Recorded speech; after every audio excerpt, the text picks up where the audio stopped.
Mic check 1 2.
Three, two, one.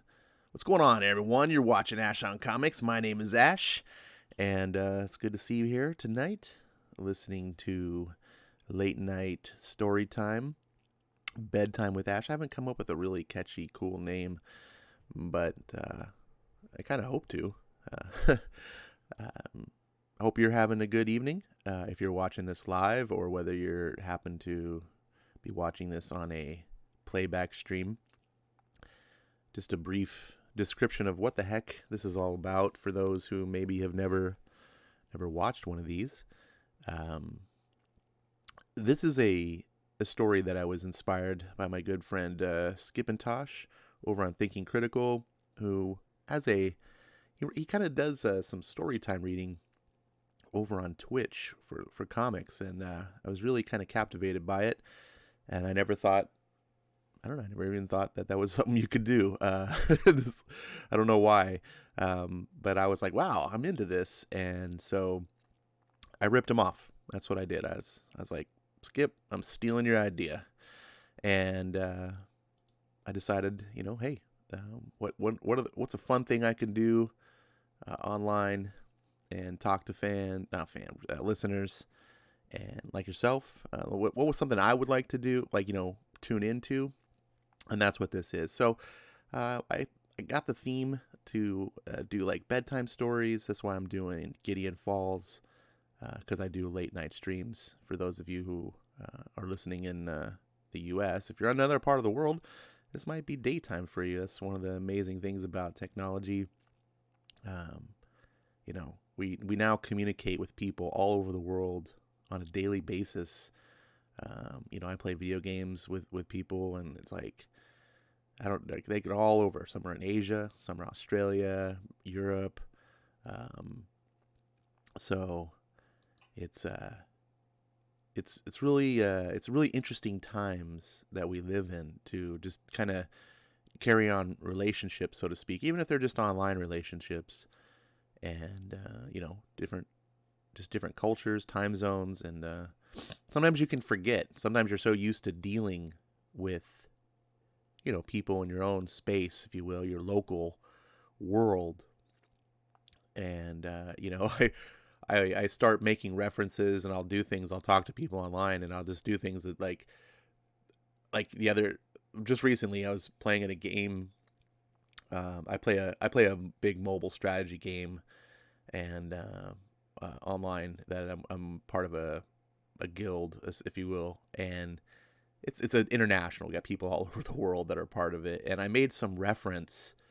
There's a member in our clan. His name's Paul, and he's like our heaviest hitter. He's like our big bad boy guy that we like rely on to do our beatdowns when we're attacking other clans. And somehow we were we were talking about naming each other and nicknames, and some people I was like, I'm just going to call you guys by your initials because your name is too hard for me to pronounce or type or whatever. And then someone said something about Paul, and I said, we're just going to call Paul Better Call Paul, in reference to the TV show Better Call Saul. And as soon as I typed that, I realized, I was like, oh, half the people aren't going to get this. Like, I think this is such a local thing, like it's an American thing. And for example, our leader, clan leader, or whatever, he lives in Switzerland, right? So everyone that was on was just like, what are you talking about? I don't know. So then I had to explain the whole thing, and it became this huge deal. And I was like, never mind, it's an American show. But that's the thing. Like you just get comfortable, and you start talking to people about stuff that are that you're just used to and think normal, and don't realize like how different the rest of the world is. I mean what they experience, and you just take it for granted. And I think that's something I guess future generations will probably be more aware of, I guess. So let's see in the chat who happens to be here. Kay is here. He's the gentleman with the Arabic writing for his name, and he was the first one to be here, so thank you, sir. I really appreciate that. Skip and Tasha joined us. Says nice beats. Thanks, man. I just go on YouTube and I find like some music.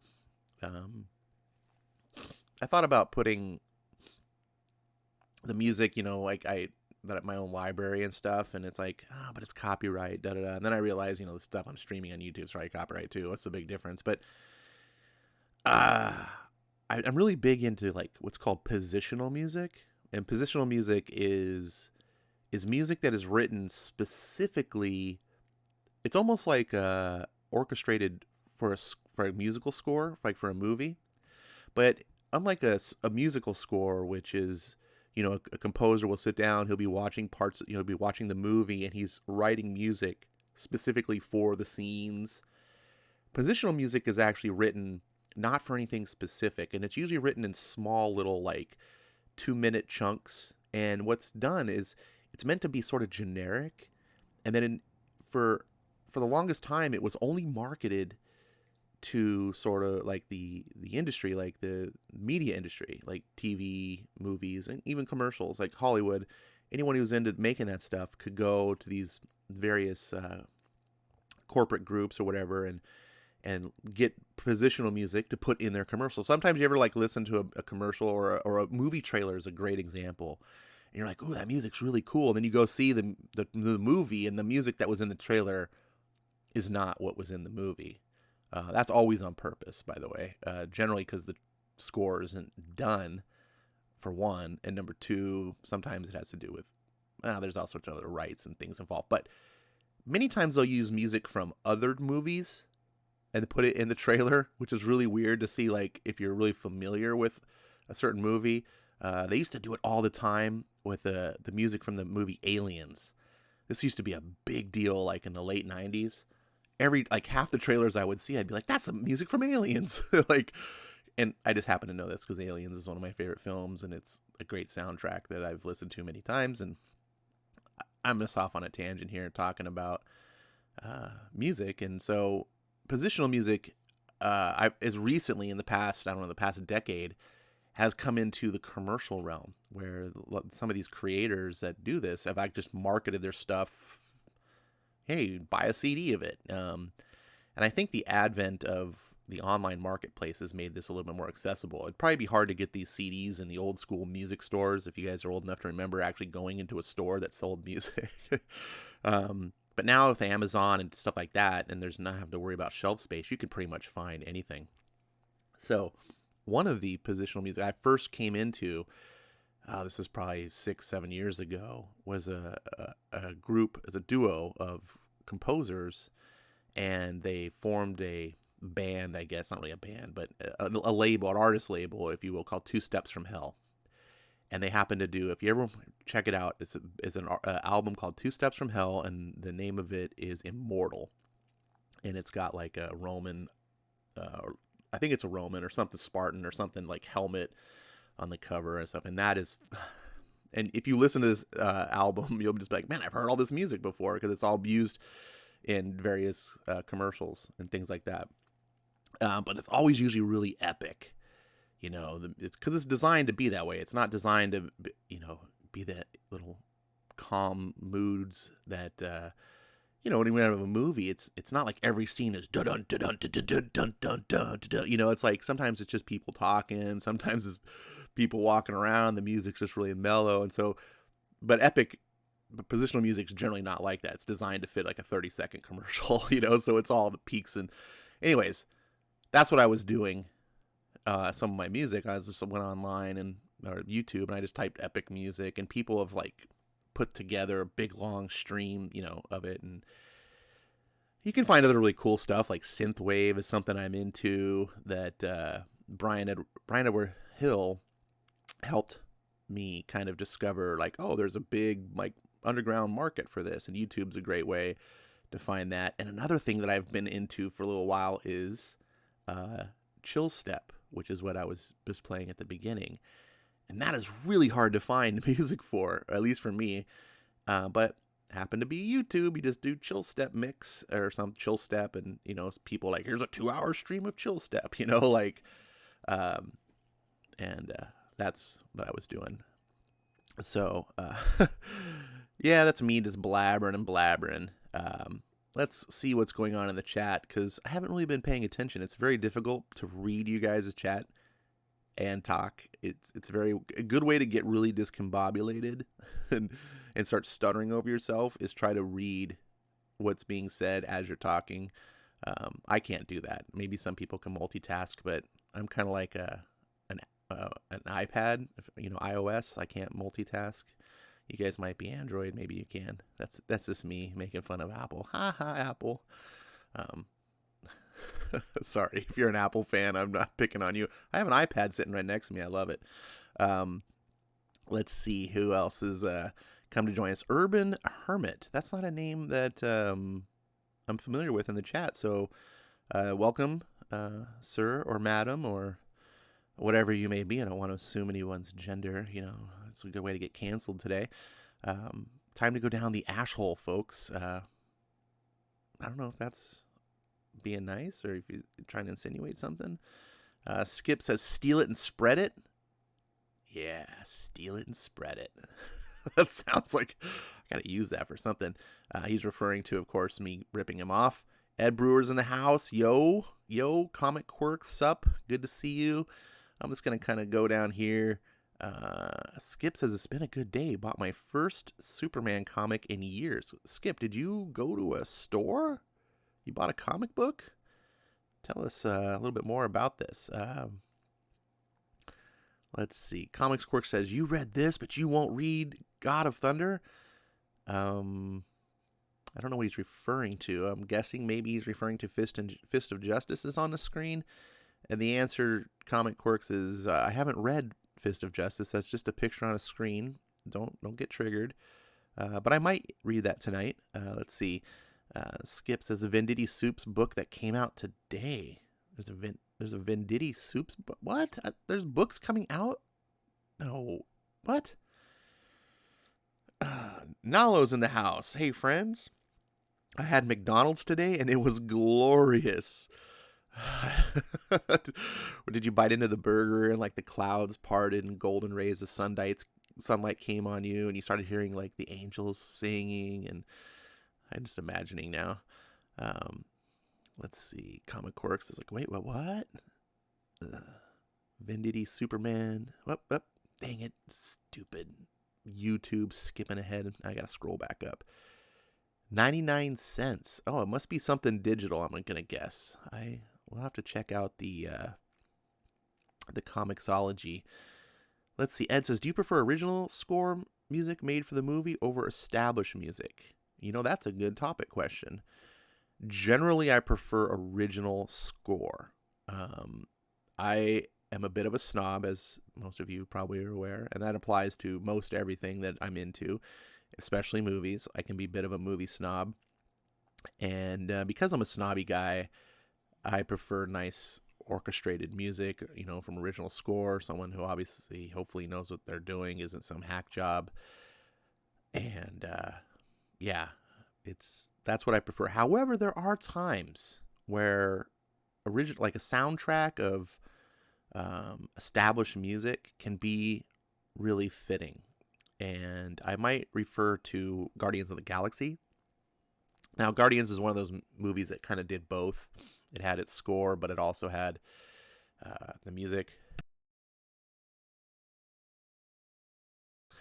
And then another one, if you go back way further into the Wayback Machine, for those of you who are old enough to remember The Crow, the original Crow movie with Brandon Lee, rest in peace.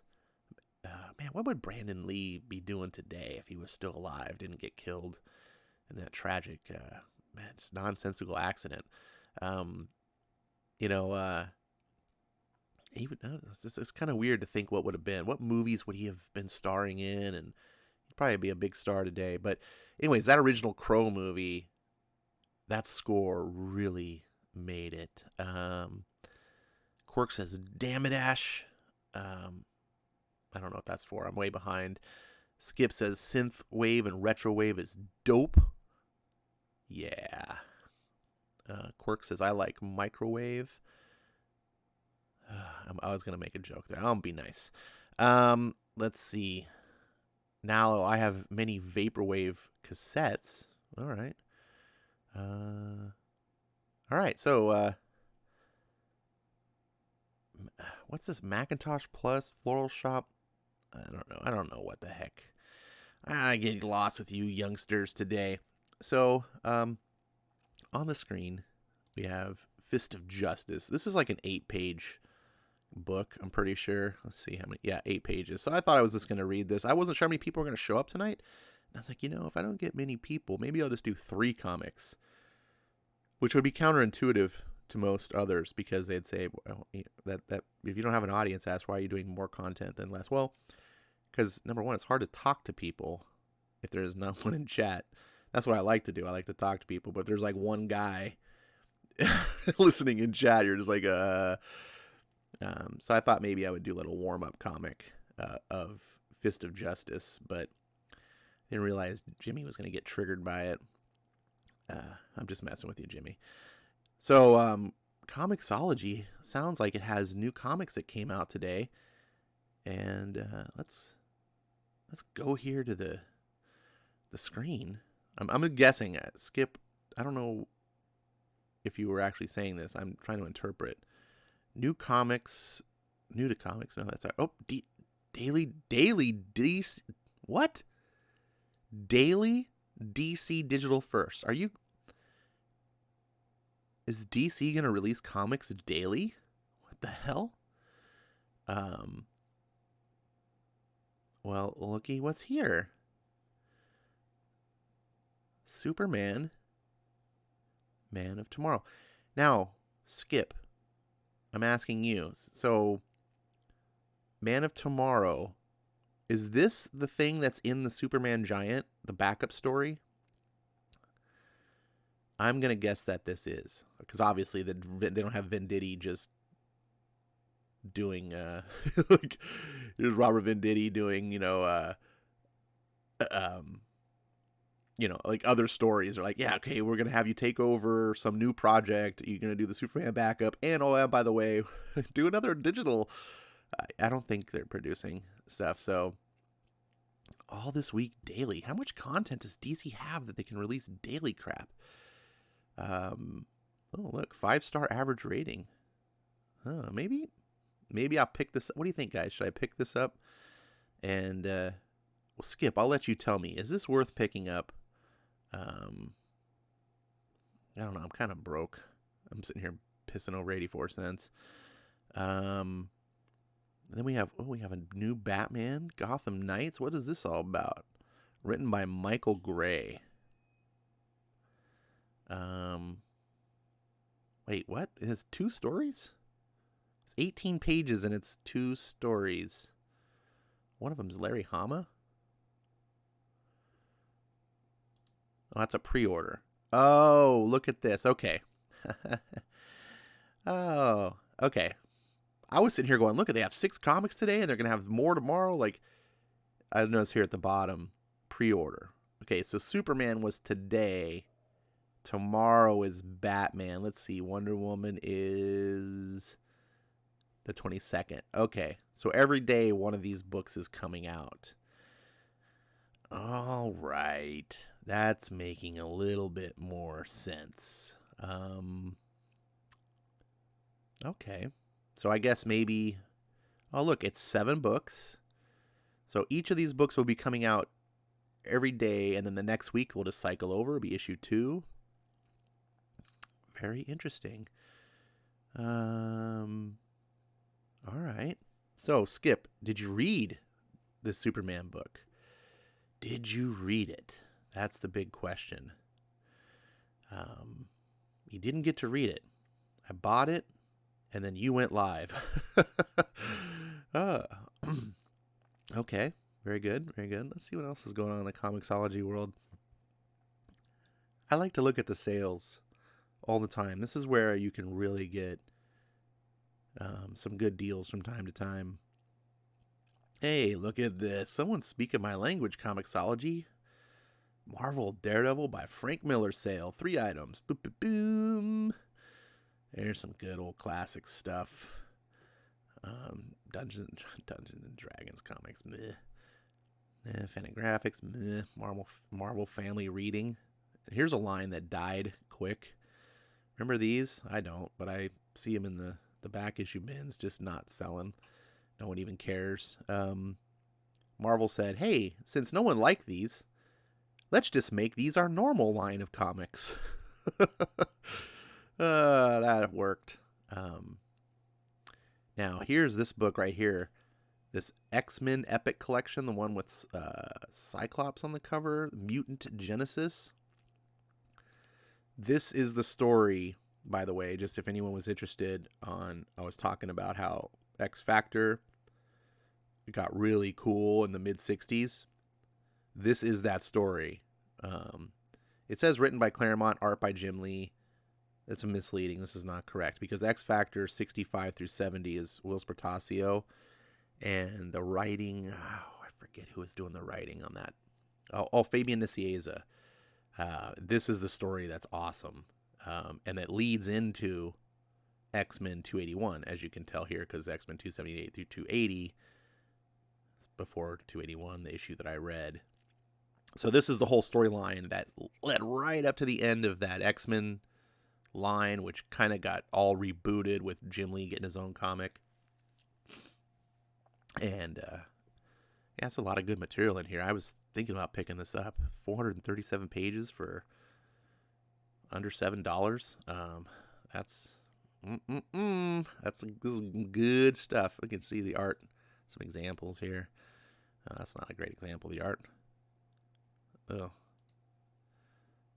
Well, this is probably one of the off books, probably one of the annuals. But it's fine. It's just not the Superstar guys. That's obviously not Jim Lee, though. But this is a great story, I tell you, man. Those X Factor and the X-Men issues are all Jim Lee. That's Chris Claremont and Jim Lee, those X-Men issues. And then, look, it's X-Men 1 through 3. I don't know why those are on there. Well, I guess the story does carry over, yeah. Anyways, I'm lost in the weeds as usual. Let's see. Skip says it's Venditti. It's got to at least be solid. That's true. That is very true. In Venditti we trust is what I always say. The one thing about Venditti that I always warn people when they're going to check him out is he's not a kind of guy who necessarily starts off comics with a bang. He takes a little while to set things up. So if you read like his Hawkman 1 through 12, which everyone should read, by the way, the first like 4 to 5 issues are sort of just okay. They're there. It's Carter Hall doing some stuff, whatever. It's not super impressive. It's solid, but it's not like it's just a lot of building. But then like once it's like that roller coaster, right? I always like to do the roller coaster analogy of like, hopefully you've ridden a roller coaster in your life. You're sitting in the little train. It's like, and it's taking you to the top of the hill, and it's like slow, and you're like waiting, and then you start to get to the top, and the little stops, and you're just going over the crest, and you know it's coming. You're like, oh, and then boom! Once it starts going, it's a rush the rest of the way, and that's how Venditti seems to write for me. Most of the books, anything, it's like once you just got to get to that part. And then it just goes and goes and goes and goes. And you're like, yeah. That's one of the things I love about Venditti's writing, amongst many other things. Let's see. Comics says, I can't believe that the one Superman story that isn't Bendis and it's Venditti. Not only is it him, it's Venditti writing my favorite Superman villain too. Goddamn, this plague sucks. Well, it's a digital comic, buddy. And before you could have, it's in the $5 DC Giant Superman. So you just like the Bendis before. You could have bought these before. You don't pay attention to anything but Bendis. So and I'm gonna ignore your Frank Miller comments because you're just trolling, and I don't want you to embarrass yourself. So what else do we got going on here? The sales could be better, especially with the. Wait, that's not the sales.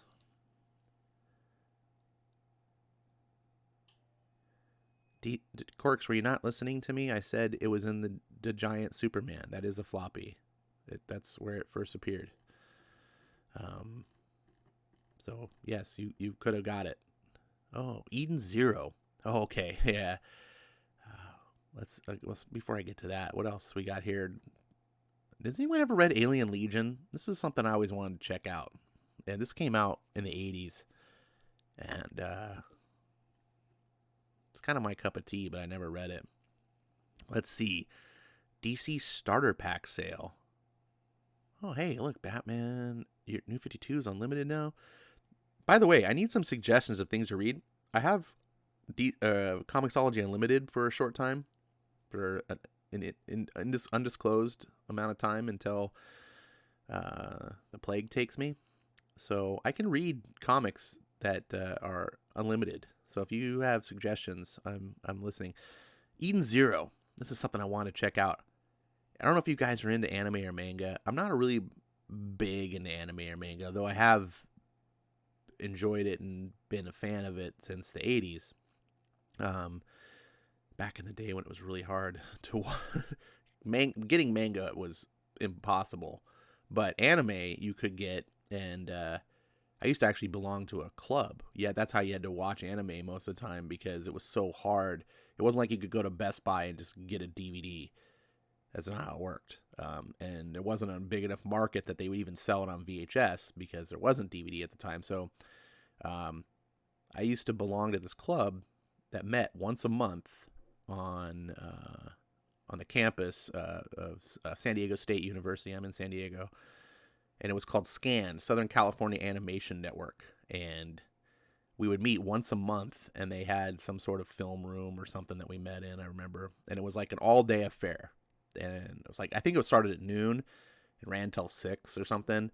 And they would have like a program. And if you join the club, you get a newsletter, and it would be like, here's what, this month we're going to show. And you'd have like a schedule. So you could show up at 3 o'clock and just watch if there was something at 3 you wanted to see, think of it like a movie, or you could show up at the beginning of the day, which is what most people did, and just watch everything on the list. Now, I'd say about over half of the stuff that played wasn't necessarily my cup of tea, because I'm not really into the big the fan service kind of weeb stuff that is real prominent in anime. It's kind of a turn off, and a lot of that stuff, it's been that way forever. But I gotta, I got to find out some really cool stuff through that club. For example, like I remember Akira coming out for the first time. I don't know if you guys remember Akira. I mean, everyone knows what Akira is by now, but back in the 80s, Akira was a mind blower. Like, that was just like, what the hell? And I remember having to watch that because we didn't have internet subs and all the stuff like we do today. Everything's so easy today. Like, our club got a copy of Akira, but it was all just Japanese. That was it. So the first time I ever saw Akira, I just watched it in Japanese with no subs. I had no idea, but it was such a mind blower that I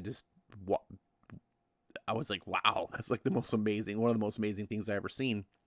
And then, later, like a couple years later, I think we ended up getting like a dub, or not a dub, a subtitled version of it. And then it eventually came out in theaters as a dub, and and then now it's all history, and now people are just like, yeah, whatever, Akira, but back then, that was a big deal. I don't know why I'm going off in the deep end there, but Eden Zero is the new thing by Hiro Mishima, who did this long running manga. And if I've been saying manga, I know it's called manga, but whatever. Taco, tomato. No one says taco. If you say taco, that's silly. But Eden Zero is his new thing from the guy who did Fairy Tail, which is what I was trying to get out of my mouth. And I watched the entire anime series of Fairy Tail.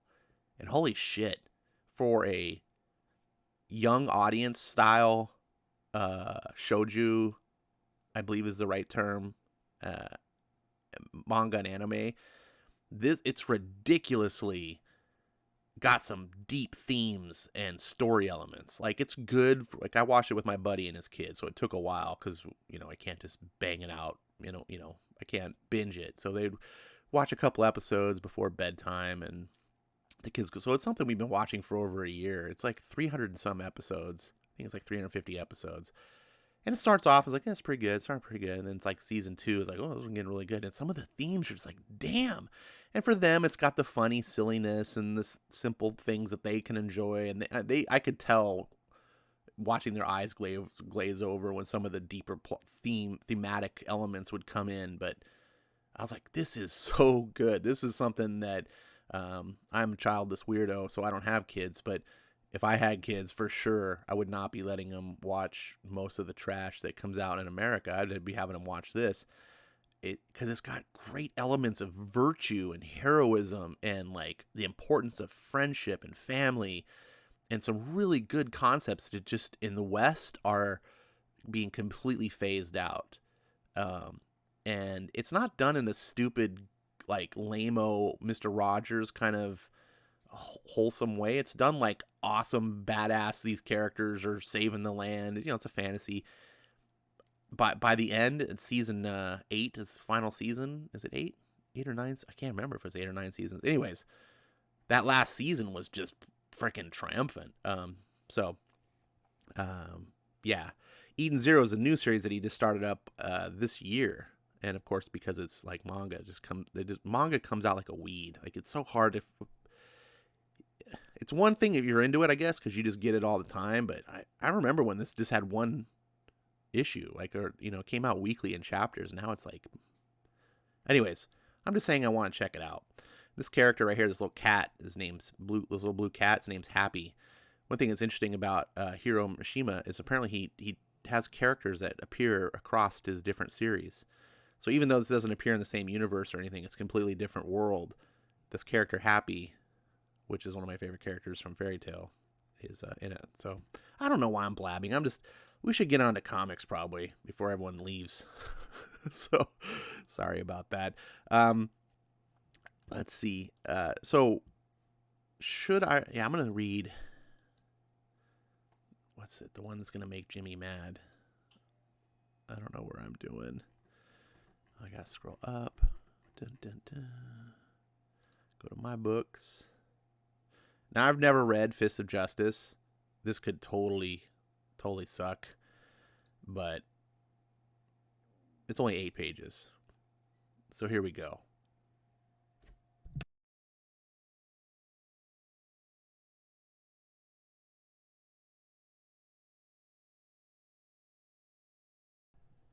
Digital Webbing presents Fist of Justice.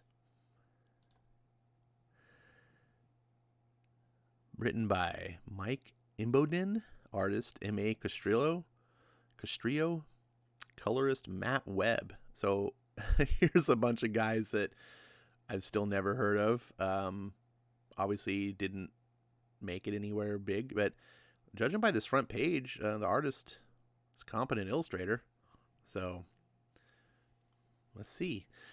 For Justice and Freedom. Oh, I don't have the stupid settings right.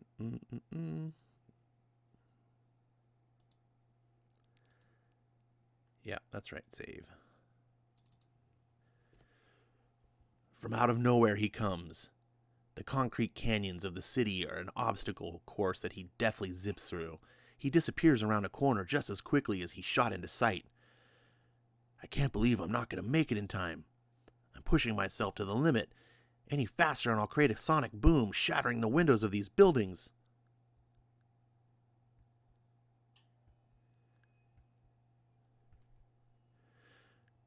Our story begins in the newsroom of the Daily Spectacle, Charm City's leading newspaper. Can someone tell me where the copy editor is at?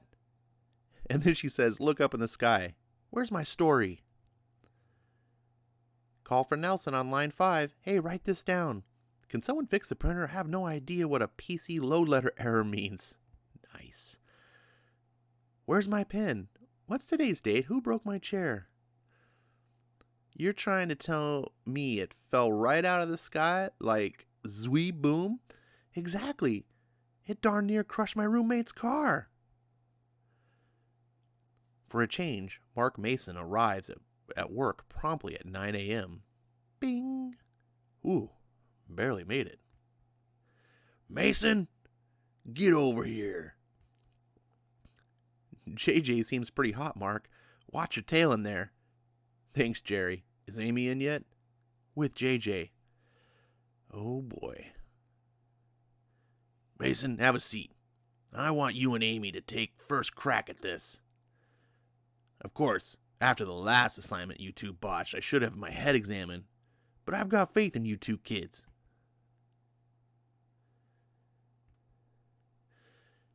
Amy has a way with pictures, and you seem to find an angle on stories that most writers wouldn't think of. What's happening, JJ? It's the museum. They've got the exhibit coming in from New York. The problem is, someone's been threatening the museum officials. Seems these people don't want the exhibit in town. I need you kids to smash. Aye! Oh my God. Mason, what do you make of this? Mason? Damn, kid. Where'd he go this time?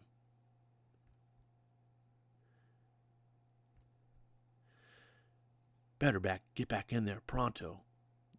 That thing looks pretty rough. For justice and freedom! Out of my way! I can't feel my legs! Help! Someone call the army! It's the Fist of Justice! He'll stop that thing! Swam! I'm not sure what you think you're doing, Tin Man, but I've got to put a stop to it.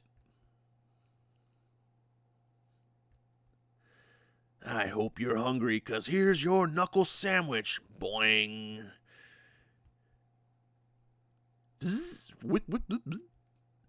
Kerbash. Oh boy. Crunch. Whomp. Thwomp.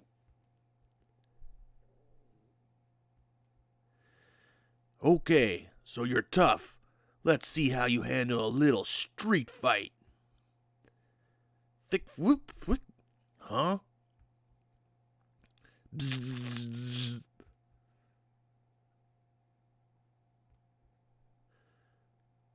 Hold him still. What's your evil scheme this time, Doctor? Once I break these bonds, I'll send you right back to whichever prison you escaped from.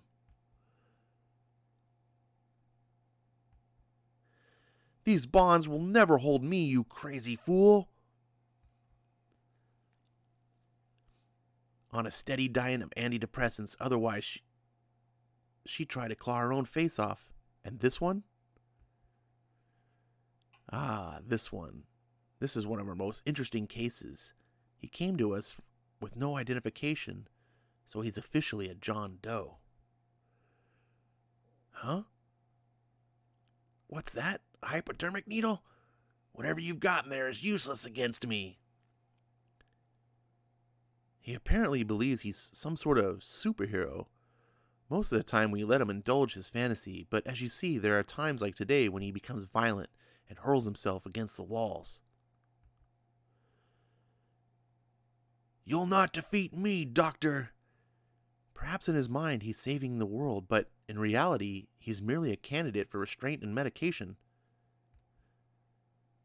For I am the Fist of Justice! The end. So, this was a little preview book that was put out for Fist of Justice, and as you can see here, the next issue is the premiere issue number 1. I've never read this before. I just got it free. I think it was a free comic book day issue. But that was pretty cool, pretty fun. Obviously, major ripoff of Superman, right?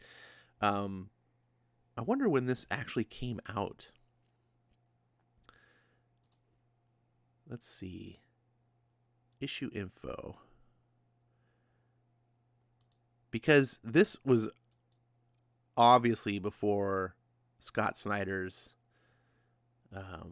Last Night on Earth, which if you haven't read, I'm not going to spoil for you, but there is a whole bit about the story where Bruce Wayne is essentially wakes up in Arkham Asylum, and the whole thing, the whole Batman story has sort of been like, wait, what? This is all in Bruce Wayne's head? This has never actually been a thing? The dude's crazy. He's actually, yeah, crazy. Really cool concept for a story. Like, but this story obviously did that first. So I don't know if Scott, I'm not going to accuse anyone of ripping anyone off, but sometimes great minds just think alike. This is kind of an interesting story that this is a total Superman kind of clone story, but there's a twist to it in the fact that the guy who's the Superman would, is actually just, in his own mind crazy. So Jimmy says, I just got the notification that I went live. Well, awesome, buddy. Good to see you here. Yeah, YouTube is nuts. I always get my notifications like 15 minutes, 20 minutes late, which is why I do the whole blabby thing. You guys are like, just get to the books, monkey. I want to give people a chance to, find out that, hey, there's something going on. Let's see. Mark as read. There we go. All right. So that was a little fun book, I thought, actually. The art in that was pretty good. I really liked it. It wasn't compelling enough to me to be like, I'm going to collect Fist of Justice comics, but I didn't find it to be bad in any way. It just was kind of there. I don't know what you guys thought. There's comments. You can type comments what you thought. By the way, I recently got this Avengers Kree Skull War recommended by Eric Breen. I'm not sure if it's still free, but it was free for me. Comixology just had it. You can go. I know, like, you can read it on the Marvel Unlimited app, even if you're not a Marvel Unlimited person. Like, if you don't have a subscription, Marvel has some stuff that you can read for free because of the CCP virus that we're not supposed to talk about because we don't want to upset our communist masters over in the land of the place where all our products come from. So anyways, this is the original Kree Skull Roar by Roy Thomas, and was it Dave or Sal Buscema? I always get the first name mixed up. Anyways, this is an old school classic. This is what Marvel's kind of trying to bring back. Well, today they would be with their whole empire. It's kind of building off of this, which of course is kind of lame because what Marvel is today is nothing like the old school. Like it, the fans that loved this Kree Skull Roar stuff, the fans like Eric Breen, they want nothing to do with Empire. I don't understand what the yahoos over at Marvel are thinking. It's like, hey, we want to live in the past, but we also want to destroy it for all the fans that loved it. It's like, you can't have your cake and eat it too. Decide to be an ultra progressive woke and abandon all your past and be like, that's a bunch of garbage that we're not about anymore, or embrace it and be that. You can't get them both. You can't. Anyways, this was free. So check out Comixology and see if you can pick it up yourself. It's a trade paperback for free. Yeah, you can see a bunch of Valiant books here. Valiant had all these for free. Got them 110 books got for free. Now's a good time to pick up free books. Computer Robots is here. What's up, buddy? He says, read us some Fantastic Four books. Fantastic Four, you say? Well, let's do a little search.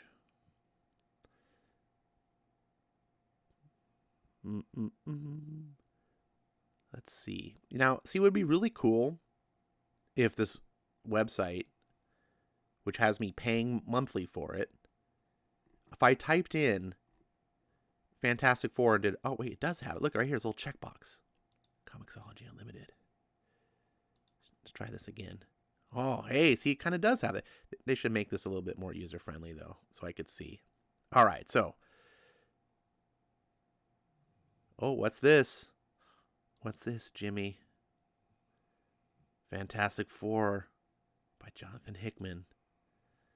Uh-oh. Now, the thing is, I don't want to read just one Fantastic Four issue. That's kind of the problem. So, I would think about maybe reading the Jonathan Hickman Fantastic Four, which everyone tells me is amazing. Maybe I can do that after Gideon Falls as the ongoing book. I still need some suggestions. One of the ones I was thinking about was God of Thunder, which Jimmy is pushing. However, I also have someone saying, don't read any Jason Aaron. And so I'm like, let's see.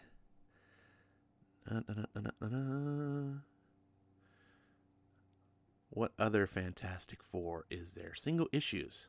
Here we go. Fantastic Four number 10.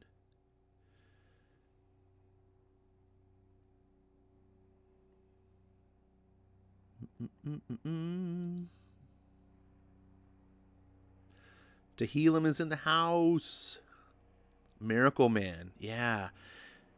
Yeah, Kate, I want to read some Miracle Man too, but I think Miracle Man would be good to do as a run rather than like a single. I'm trying to think of like a good single issue to read. Not necessarily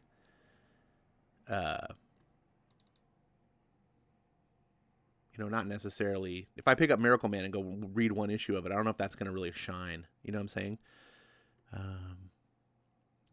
Could read like an old school book. Look at these. Here's like a Fantastic Four, including one of my Grail issues I'd love to have here, Fantastic Four number 5, first appearance of Doctor Doom.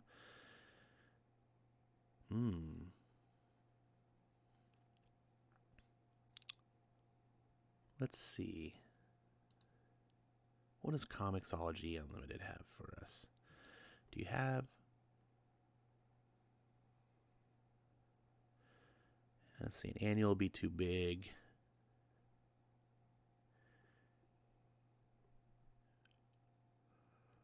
I need more suggestions. Let's see, Stan Lee, Jack Kirby, and John Burns issues of Fantastic Four are great.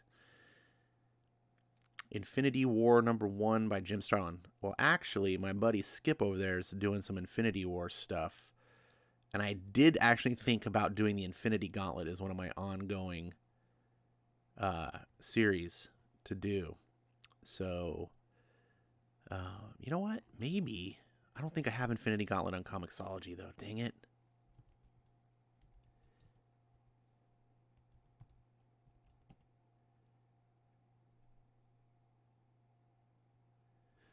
But, oh, look at here. It's on Unlimited.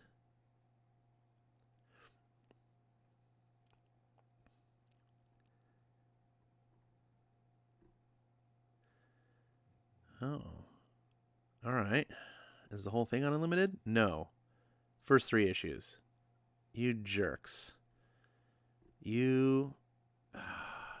Comixology. Damn you! Damn you to hell. Stanley and Morbius. Silver Surfer. Oh, that'd be a fun one.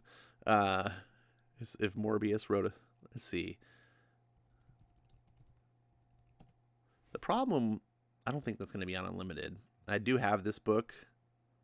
Here it is. Parable. I do have this book, but I don't have it digitally. And yeah, it's not part of the... Of course, here's the thing you can always tell. Not always, but a good clue of whether something's good or not is... does Marvel have it on... Like, let Comixology have it unlimited? Because... Normally... they don't, like if it's a good something that sells, like people buy, they don't do it unlimited. And if it's something that's meh, then it's like, oh, here you go, we'll try to get as much as we can. Maybe you could do an old...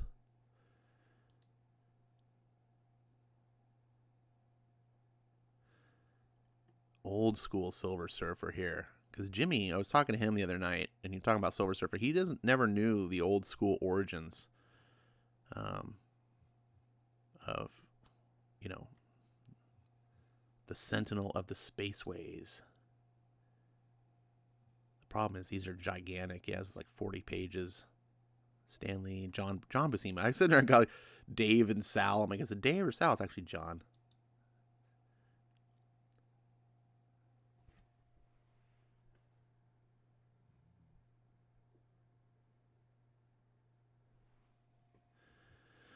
All right, guys, what should I do?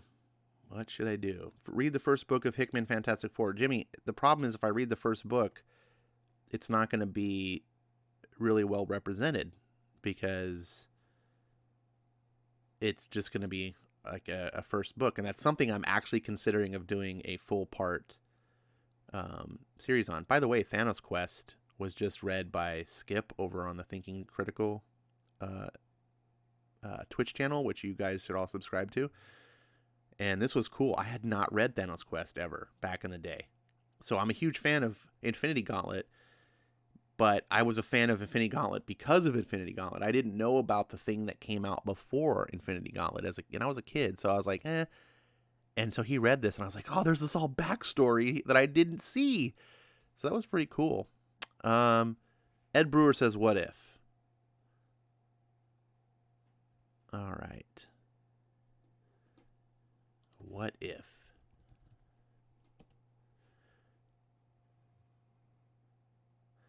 Do you got any specific what ifs, Mr. Brewer?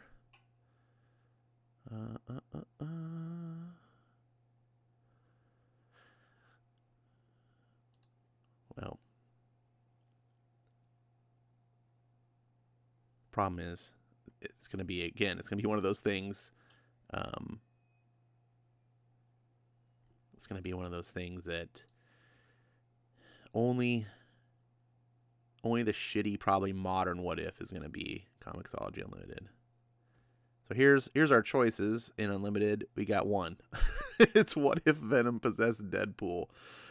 Oh,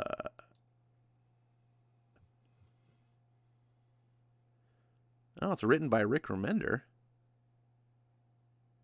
He's a good writer. Oh, all right. Is that Scotty Young cover? Yep. Well, good cover. Good writer. All right. We're going to do some what if Venom possessed Deadpool. Here we go. First, I got to borrow it. Then read it. Look at that. How simple is that? All right. Marvel What If, number 1. Because, they're all number 1s now. What if Venom possessed Deadpool? So this was 2011. So this was a little bit before Marvel jumped off a cliff. This was when they were preparing to jump off a cliff. I think this was Axel Alonso era. I have no idea. I was not reading Marvel at the time, so we'll see how it goes.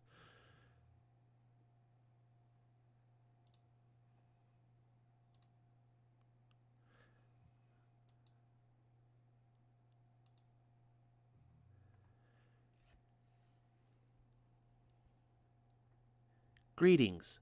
I am Boy Watcher of Earth 615.9, the most important and most pertinent Earth in the ever dimensions.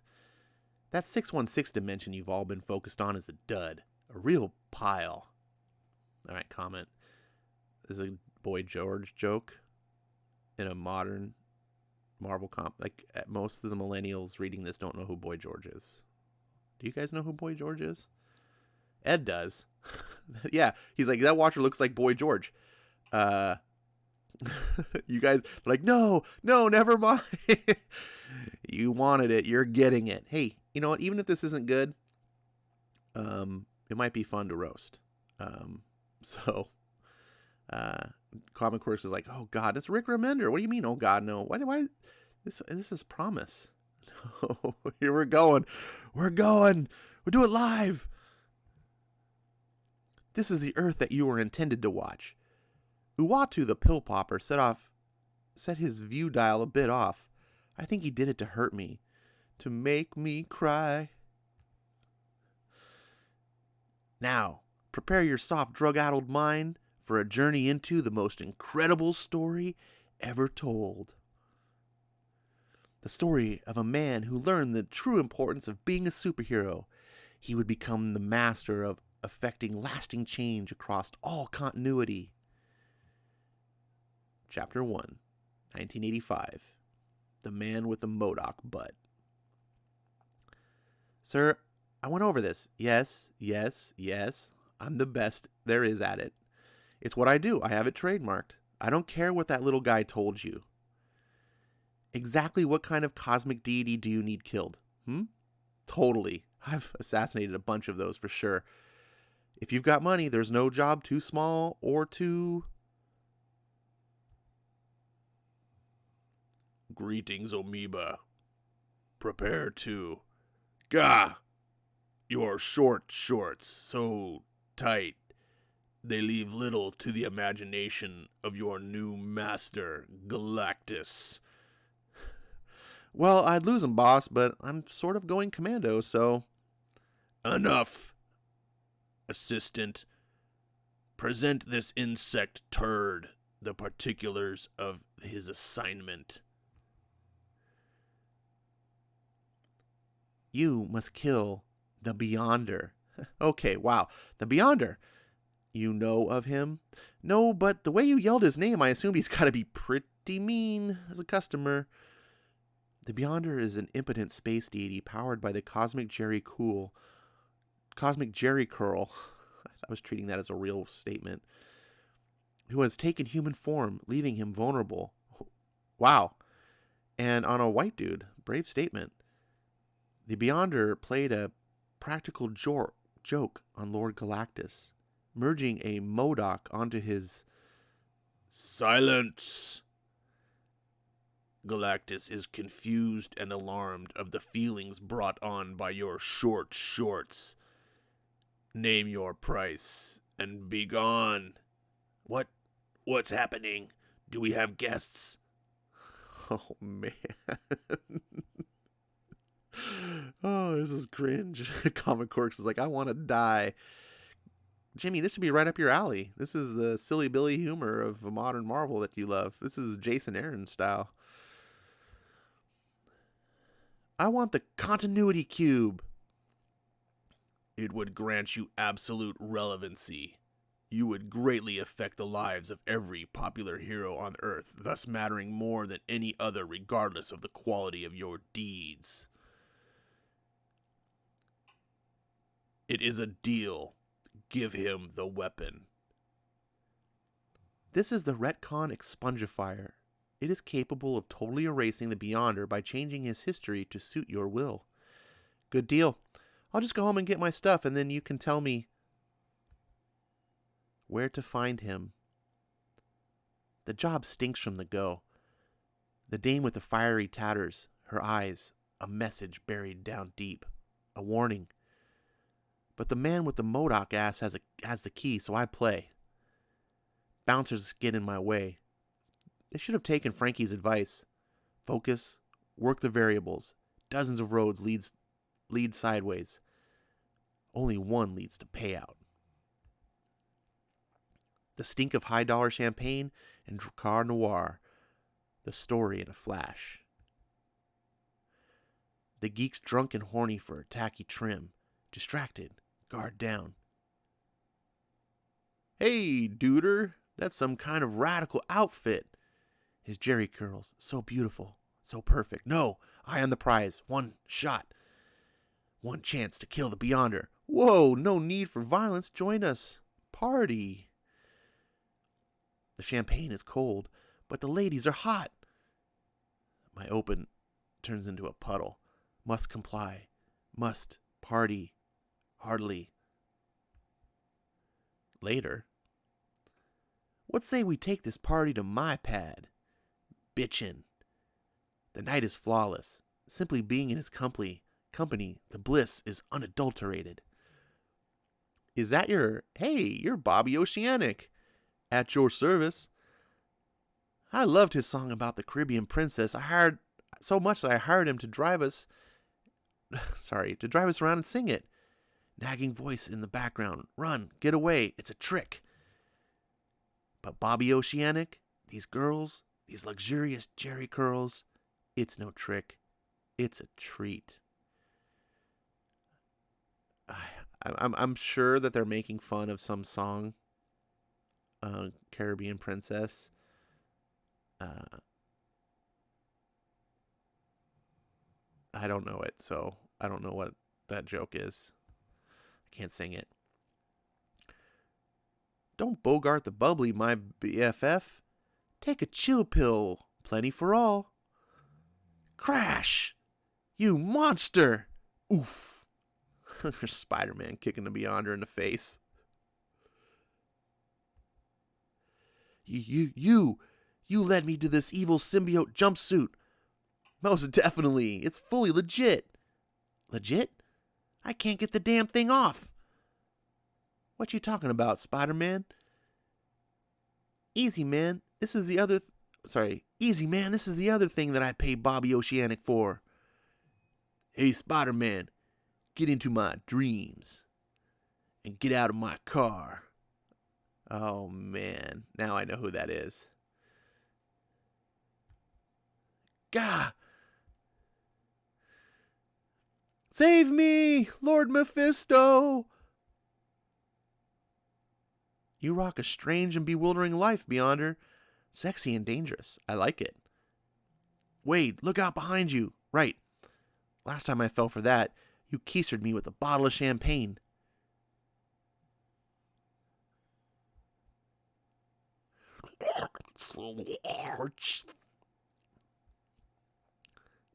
Tubular. That thing is bonded with you, creating a new super cool anti-hero with a wicked sentient jerry curls. That is one primo outfit. I could do without the jagged teeth and flickering tongues, sort screams. Head shop employee tattoo. Sure, but on the upside, I bet those dudes would totally give you a 10% discount on the paraphernalia. You're right. I could get all kinds of discount, all kinds of different shops around town. It's all happening. All your dreams are coming true. To merriment. A great lesson was learned by our hero that day. With great power comes great response to party.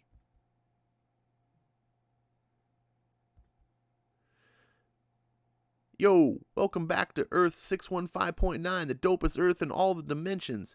Y'all been reading about that sneaky 616 Earth, right? I can smell its straight fraudulence all over you. Except no further wackiness, this dimension is down with OPP across all space and time.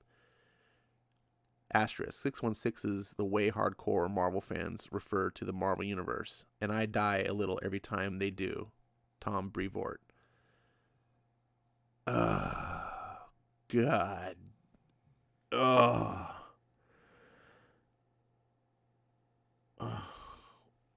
All right, hold on.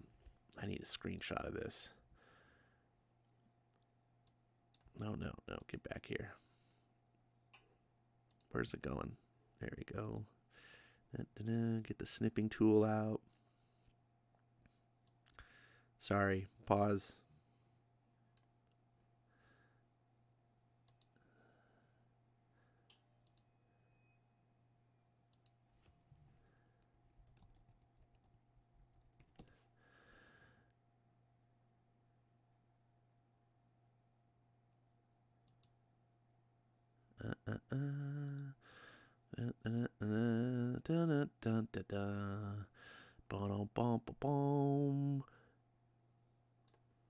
I know.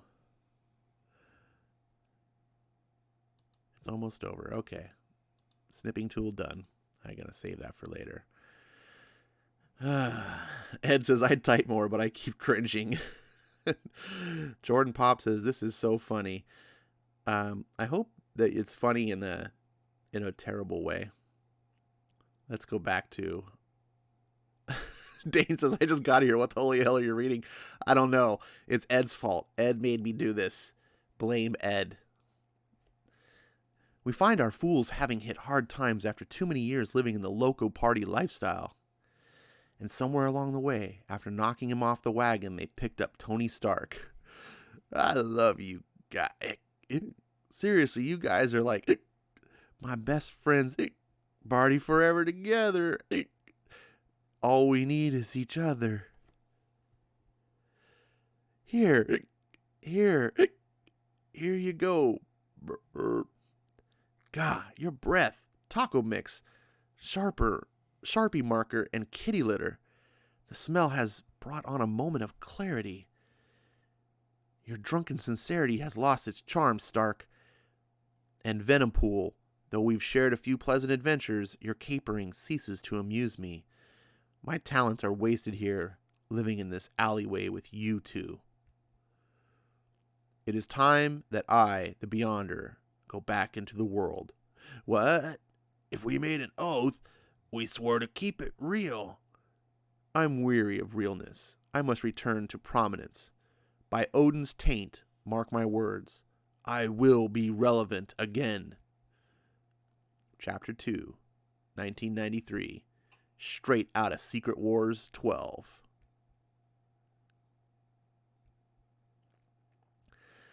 This whole hobo chic thing was Beyonder's idea. I'll kill him. Where's the gun Galactus gave me? That retcon to spongifier. It crashes down around me. The freak's magic finally gone. We sold the retcon expungifier along with my armor for a new huffing rag. Except I kept only one glove. Still Iron Man, still in control.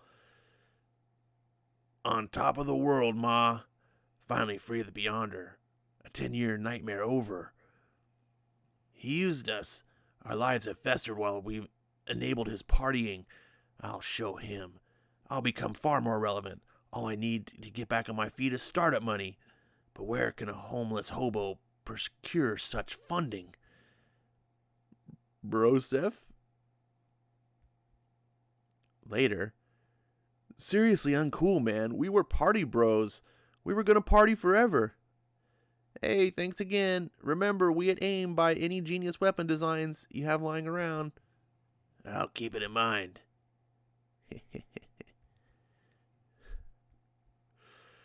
And with that, Venompool bought a dope pad, got clean, and put his life together. But the Skrilla raised from selling Tony Stark to AIM soon ran out. It was time for him to find a real job, to be a real hero. But he would soon discover the world was a cold and indifferent place where prejudice was still rampant. Of course. I'm sorry, the Fantastic Four simply doesn't have any positions available for someone like you. Like me? This team doesn't hire the becurled.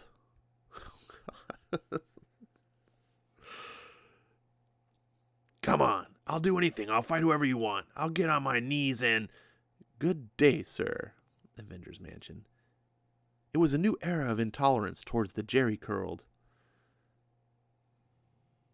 Hey, you rang the doorbell of the Defenders. We're hiring, please. Yeah, never mind. He had no options worth considering. He knew in order to be taken seriously, he had to shed his curls. There was no other way. Can't get Jerry curls off. Yeah, bong, bong. The loud, chronic bong of the bell tower was exactly what Dr. Dre ordered. It freed him of that symbiote demon and all the stress and anxiety that had come with it. He emerged a hero. I'm a new man, free of the shackles of the evil symbiote curls. I will be the greatest hero that New York has ever known.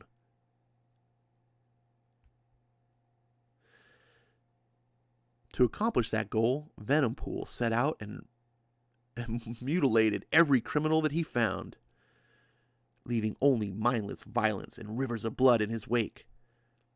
But this was the 1990s, an era of enlightenment. Note reads, decapitation is cheaper than rehabilitation. Yours, Venompool. Such methodology was not smiled upon. Hey, the mugger's all gone, lady. Don't you want your purse?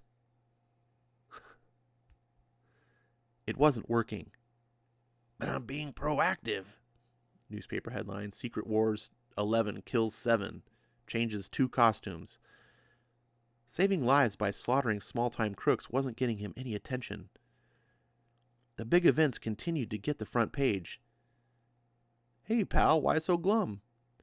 I saved 16 people today and skinned their kidnapper alive, but no one cares. Doing this for attention, are you? Yeah, mostly. Big, sexy, strong man like you deserves to be adored. I'm sorry? You need to think bigger, not better.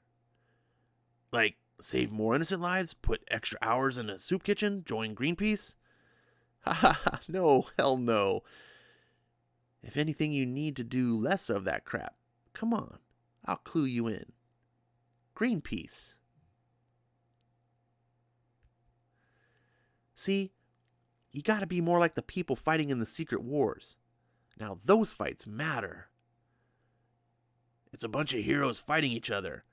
And some underdeveloped villains no one cares about. But that's not the thing, see? Secret Wars Extreme 13 on pay-per-view smells like event spirit. Free Pogs. Last Secret Wars shaped 3 superhero teams, killed 5 heroes and 7 villains. 7! Of course, 3 of those heroes were resurrected this morning, but you still get to the point. You gotta make waves, affect continuity matter. You want to sit around saving the small guy and protecting normal, boring citizens, or do you want to get into the game? In the land of the blind, the one-eyed man is king, so Venompool set out to find his rightful place, to join the secret wars, to earn his stature. Wow, that's a crapload of colorful dressed people beating on each other, but how do I fit in? What's the most important thing I can do in this event to ensure a higher status? Guess I could maim one of the ex-Avengers. If there's maiming to do, I will be the one doing it, villain. You have no ponytail, leather jacket, goatee, or thermonuclear eye gear. Bah! I'm more of an anti-hero than a villain. You will never be taken seriously in such a silly outfit. But that guy's dressed in the American flag, slinging a giant discus. He's got feathers in his head and who rolls their boots down like that? Yet everyone loves him fine. He is an iconic hero. Iconic, right. Whatever that means. What about the guy over there? The cockroach? He's great. Classic stuff. A Boy Scout who was bitten by a cosmic roach. He can fly, stink, and do all sorts of cool stuff. He even used his training as a nuclear physicist to create a cockroach ray gun. You want silly? Look, silly is the guy over there. Mummy Moon Knight. Come on, quit being an idiot. Not to be obstinate, but those both sound exactly the same amount of fun and silly. One is just more familiar to you. You shut up! You don't take street characters and mix them with other stuff that exists around them. They are to remain on the streets, doing street business. Many characters may not veer from what I am used to seeing them do. Familiarity above all else.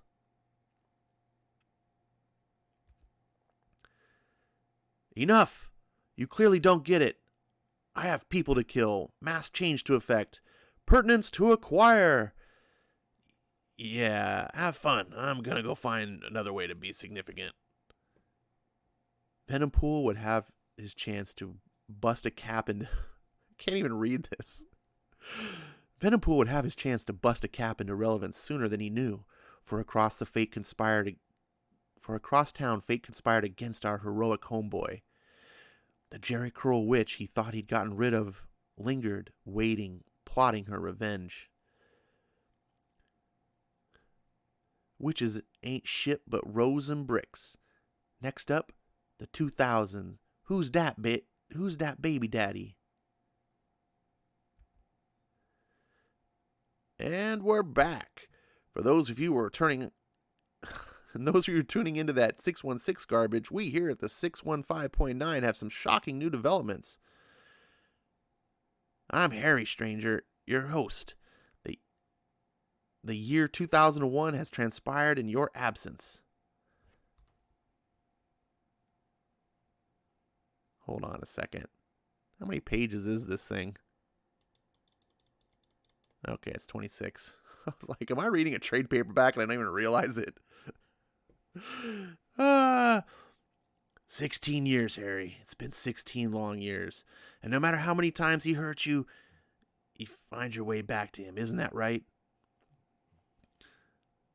Your boogers are a testament to the pain that he's inflicted on you. And this lady is? I am the Carnage Curl. I am living death. I am twisted hair and broken hearts. I bet you are, sweetie. So as you can see, what we're looking at here is a classic three-way love triangle. I don't think you got that entirely right. But this sordid tale is much more distasteful than it appears. We've got dirt that's so backwards and grotesque it'll leave you feeling like a genius with a perfect life in contrast. Stick around.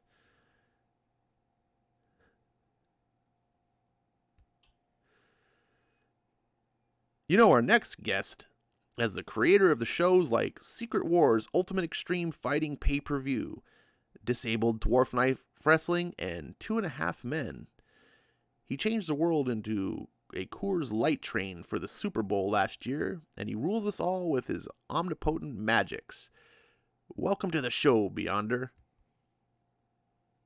Boo! Hey, that's not right. Come on, this guy could turn us all into Coors Light. Be cool. You see, this Wolverine and Carol Danvers. Now, Mr. Wade, would you be so kind as to catch us up to date? You bet, Harry. After the Beyonders abandoned me, I decided to make a difference in the world, to become a real somebody. But no matter what I did, the Beyonder somehow upstaged me. So I went and found out where he had pawned the retcon expungifier, and I bought that beautiful gun back. I knew to erase the Beyonder with the retcon expungifier, I'd first need him to be off balance, disoriented. I called and told him I was throwing a gala event celebrating his life in my apartment. He agreed to make an appearance. Want to come to the super sweet party at my house? What he would find instead was an Amway ambush. An Amway party with only one guest to badger, him. It was the perfect scheme to get him flustered, and, well, I actually was looking for some help selling quality Amway products. But he knew something was up. He brought Carnage Curl to my house, my greatest archenemy. His flustered bomb countered my own. Word to your mom. You're outclassed, Wade. You should just leave well enough alone. Do you know what she put me through? Carnage Curl killed my greatest... I can't even read this. Carnage Curl killed my great secret uncle Buffalo Hopscotch. She blew up the laboratory where I worked for years to create diarrhea retardant Olestra. She left an upper decker at my country time birthday hoedown. Everyone thought I left a stinker. Yup, I burned you, boy. You got all up on my face. Thought you could get rid of me, but you can't get rid of Carnage Curl. I'm like a disease. Literally. I get that having an enemy to focus on adds some kind of perverse sense of meaning to your hollow life.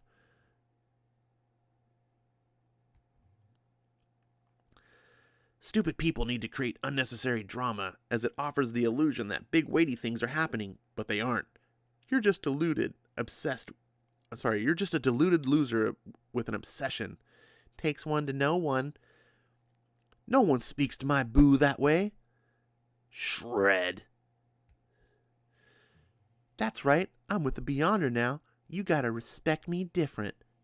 Respect you? Why? I'm pregnant. Ooh. Your reaction, sir? My words done go this lady what did just announce herself to have an impure demon baby and stewing in her gullet. God ain't all about no cosmic deity and alien trailer trash having no procreating. God will punish you. Also, wanted to see maybe you and me could go to Chuck E. Cheese for pizza and skeet ball later. Wanna You'll have all the pizza and skeet ball you desire. In hell. Anyone else have a comment? Pregnant? With his baby? I guess I always thought we'd get back together. Come on, Stinky. You ain't even know the whole story yet. Wait. Save the reveal till after the break. Stick around, folks. After these words from our sponsor, we reveal the true identity of the father. I wait for no sponsor break. Thwud. Behold, Galactus is the baby daddy. My revenge is finally complete, Beyonder. No, it can't be, not him. Home-wrecking monster! Let us solve our differences with fists! And they did. But they possessed power too hot for existence. And they destroyed the earth. After the break, my transsexual bridezilla has moved her lover into our camper van in space. Oh, I couldn't be more excited. We have tonight, for all of the hottest stars coming out for the highly anticipated Hotter Than the Sun premiere for the movie of the century, Venompool, the most important movie in the universe.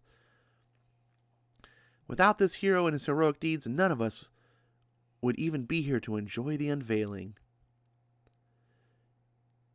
They had been through hard times, Wade Wilson and his trusted symbiote pal, but they fought through and never gave up. Tonight, they were celebrated for their tenacity. As the movie played, Venompool felt only one thing.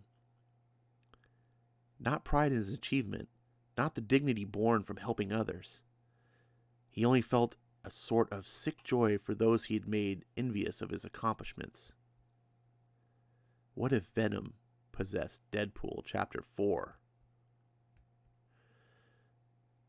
Fool, you have destroyed Galactus's brunch planet. Fear not, monster. For now you will have your fill. You will dine on suffering and defeat. Enough. Enough of your power tripping. You're both too powerful to exist and leave me only one course of action. I hereby expunge you from all continuity. And he really did it, just like in the movie. Erase the Beyonder and Galactus, save the Earth, saved us all. Thank you. You're too kind, really. Everything he'd ever wanted. Adoration, attention for his deeds. He'd achieved absolute pertinence. Now that you've got the #1 movie in the world you saved, how do you feel? I don't know, okay, I guess. Though he had become very relevant and very important, something was still missing. Thor! Over here, Thor! Can I get an exclusive about your relationship with Hela? Venompool knew, finally, what the problem was. Other people were still getting attention as well. He went to contemplate for days. There was only one way to get all that he deserved, to wipe out anyone capable of similar heroic deeds. Soon. Yoink! Hey! There can be only one Highlander. What? You have me mistaken.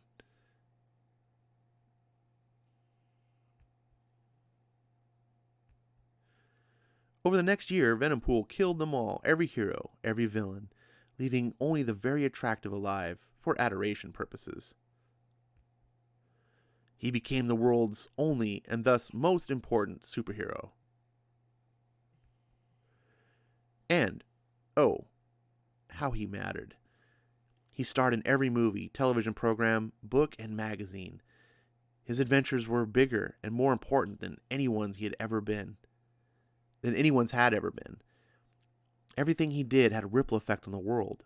He really, really mattered. Unfortunately, he didn't handle the success with grace. Suck it, world. I'm the best now, see? Instead, it was an opportunity to decry all those who opposed him, along with the way to become king of the world. He would spend his victory lap consumed by their impressions of him, given over to ego, mired in petty rivalry. The Beyonder? A real tool. Let me give you the 411 on him. You erased him and he doesn't exist anymore. Disparaging him now, when you have so much, it seems, well, tacky. Crushed under the weight of his long past rejection and a desperate insecurity that no success could quell, his ego grew to compensate. With no consequences for his actions, his true fabric could now be exposed. Turn off the camera! Well, the thing about the Beyonder was just, well, he wasn't an innovator. All that power, but still shackled to the mainstream. Incapable of being as amazing I am. He couldn't do any of the super inventive stuff like what I've done. I'm really the best, and now everyone has to see that. Everyone did. Everyone but Venompool. He was empty. Even now, nothing made him feel like the success he had worked so hard to become. It was very important to you, the external validation all your life. You never knew the world conspired to make you feel so bad about yourself. That's right, Doc. They made me feel that way. The Beyonder dared to. He abandoned me. Normally, what we find in these situations is that the person with the victim complex was cast out because of his own behavior. Most often, when someone doesn't like who they are, they mask the fact that they, with a wall of arrogance and ego. It's a defense from the world, which usually turns into a weapon against the world as well. It's quite common for someone who feels persecuted to be blind to that reality as well. He's just a jerk who no one wants to be around. Something Doc Samson said before Venom removed his head had hit home. He had focused on all the wrong things. His story was about upward ascension, conquest, and acceptance. He finally had his answer to all his woes, the true key to pertinence. What he should have focused on was a living, compelling life. To grow and evolve as a human, learning from his mistakes, becoming a better person for its own sake, when even no one was watching. Perhaps adopting a moral, philosophical point of view. The retcon expungifier. Venompool finally learned to do the one thing most paramount, being true to who you are. Unfortunately for the rest of us, his true self was an unredeemable ass. Instead of doing all that other crap, what with the learning and thinking, he just erased the entire universe, including me. So I guess that makes this...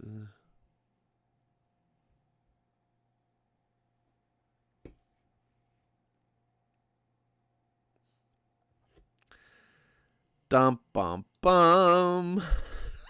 This is terrible. Oh my god. So now, Comics Quirks understands what it's like for the rest of us to read Brian Michael Bendis. I'm sorry, guys. You can all blame Ed. Hey, where is Ed? Ed? You made us do that. There he is. There you are, Ed. I am proud of you for sticking around. On the bright side, I know that the worst comic I ever read is... Dave says, thank God that's over. I'm sorry. That was terrible. Like, I felt bad reading it because the whole time I was like, I know this is supposed to be funny and maybe I should try to be having fun with it, but it wasn't funny. It was just like cringe bad and like not even like funny cringe. Like I read like Gail Simone comics and I could like have fun with the cringe but this was just awful. Awful bad. Like Jesus. This is Rick Remender. What the hell? Everyone told me Rick Remender is like something great. What the what the Oh my goodness. Somehow I still have people in the chat, and I thank you for putting up with that.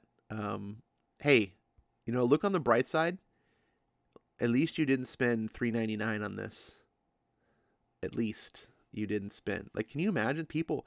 This is the problem with Marvel Comics. Like, this is what I try to explain to people who don't like get. Like, people spend money on these things. Like, I don't get it. Jimmy says Bendis has a plot. No, he doesn't. He doesn't have there's no plot.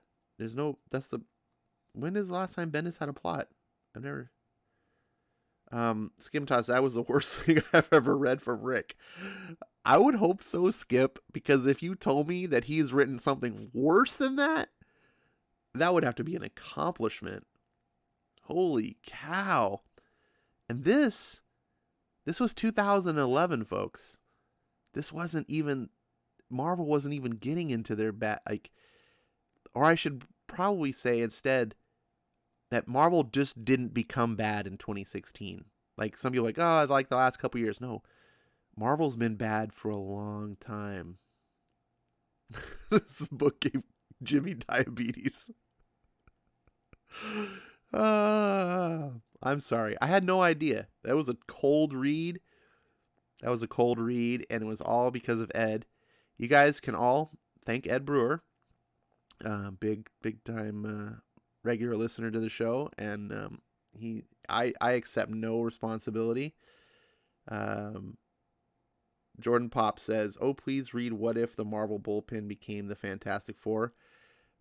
I would be happy to read that, Jordan, but I don't have the book. And so the only What If comic that existed to read on Comixology Unlimited was this book. This terrible excuse of trash. And Dane says this gave my diabetes. Now I'm gonna lose my leg. The comments in this chat are funnier than this comic book. That's Ed says, why do you keep saying me? I meant classic What If. I don't know. I thought this would be classic. It's 10 years old. It's Rick Remender. It's got a Scotty Young cover. I guess I should have known better. I should have known. You know what I should have known? I forgot the one key thing that I should not ever forget. That being a superstar today means nothing. The guys with the big names today, excuse me, Bendis,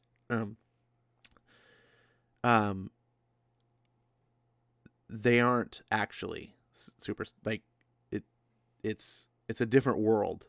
And when I hear people tell me like, oh, this guy's so great, it's like, okay, let me read something. Oh my God, it's the most awful thing I've ever read. So that happens all the time. Whether it's Brian Michael Bendis, whether it's even Jonathan Hickman, has written some of the most awful things I've ever read. Whether it's now Rick Remender, Tom King, all these people that people tell me like, oh, these guys are like the top people of the 21st century. And it's like, oh, they wouldn't even have a job in the 80s. This is terrible. This is fucking unbelievably bad. Anyways, let's go back to real stuff.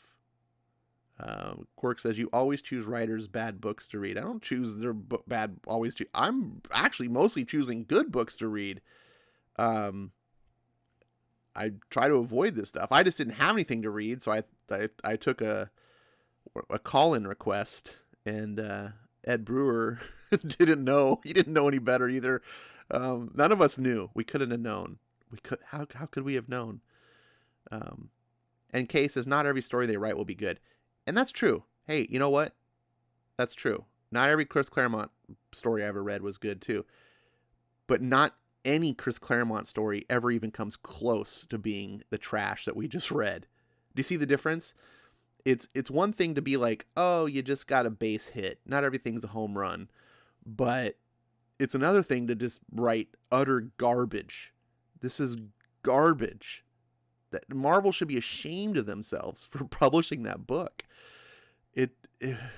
God, it was trash. And what's the point of being funny? Like, classic what if stories, the whole point of the what if story was to say what if. Like, hey, what if this would have happened? You know, speaking of Thor, since Thor's on the screen right now and everything, you know, there was a classic what if story. What if Jane Foster had the hammer of Thor?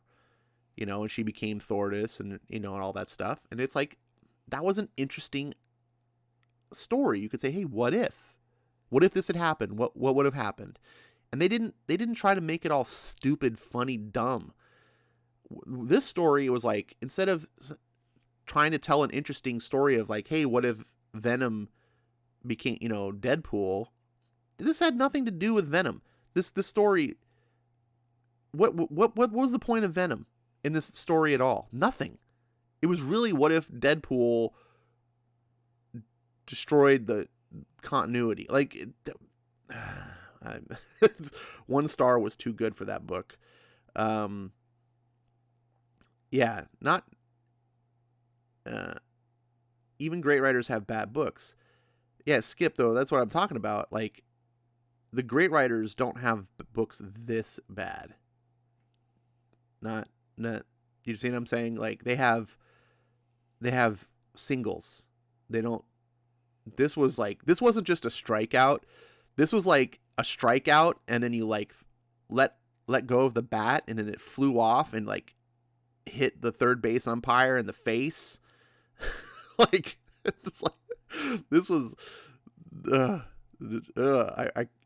what was it? Someone had set up earlier in the chat, like, I can't unsee this. I'm sorry, guys. I'm sorry. I'll try to make the bad books more fun to make fun of in the future, if we can.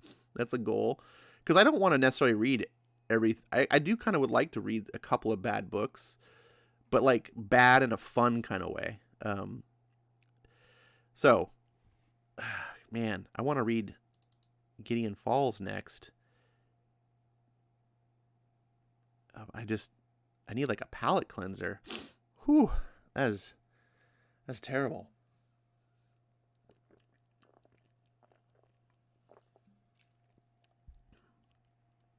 Oh, Skip. Batman Odyssey. I just watched a video from Comic Tropes about Batman Odyssey, and it made me want to read it live. Like, what do you think? That seems like a book that we could have fun with, because it's like terrible, but like it's still Neil Adams, you know, like K says he's the one that said that comment earlier. All right, so credit to K. I'm sorry, I forgot. I'm an old senile guy. Ed says cool cover. Yeah, isn't this a cool cover? This one's scary. This is the kind of one that'll give you nightmares if you just sit there and stare at it in the dark, and then go to bed. You'll be like, ah. So, oh man, I want to read this, but it's tough. I've literally, that last comic shook me. Like, that was bad. I've read some bad books, but that it's sometimes important to read books like that so that you understand what a true 1-star book is. Because sometimes people can be really, really polarizing when they like rate books. Like anything that's good is 5 stars, and anything that's not good is 1 star. And I see people all the time. They like, you know, a book that's not so great, and they'll be like, it's one. I'm like, dude, that's not 1 star. Like, come on. Like, that's the worst comic I ever read. I'm like, really? Really? Go read it. What if Venom became Deadpool? Like, you'll elevate what you think is bad. So let's see. Skip and Ties. It would be fun live because it makes no sense and has classic art. Yeah. I agree. And God, let's just see. I gotta test because if it is available, let's see. How do you spell? Odyssey is always the hardest word for me to spell. It's like doesn't make sense. Oh, it's not on. Oh! Please tell me. Please tell me. Please tell me. Oh, only issue 2 is unlimited? What the deal? What? Are you kidding me? Oh, man. Come on. What? Why is only issue number 2 unlimited? And I am not paying $3 a book for these. What the? Come on, DC. Come on. And then what's you know, Neil Adams had another Batman book just recently that he was doing that DC canceled after issue 4. It was a 6-issue miniseries. Oh, there's Dead Man by Neil Adams too. There's a I can't remember the name of this Batman series. Oh, Batman Ra's al Ghul? Is that it? Yeah. I almost picked this up. It's got 4 issues. It was supposed to be a 6-issue miniseries, and DC is like, axe. They're not even finishing the series. So, you can see here. See, 6-issue miniseries, but there won't be. There won't be anymore. And I would look. I understand it's not a good book. You know, people have said it's even like bizarro, like Odyssey was. Just makes no sense. But if you promise people a 6-issue miniseries, you deliver it. I'd be pissed if I was buying this book because I pay $3.99, $3.99, and you're like, nah, we're not going to give you the rest. Imagine going to the movies and you pay like your $12 or whatever it is for a movie ticket, and then 2/3 of the way through the movie they just go, no, we're stopping it.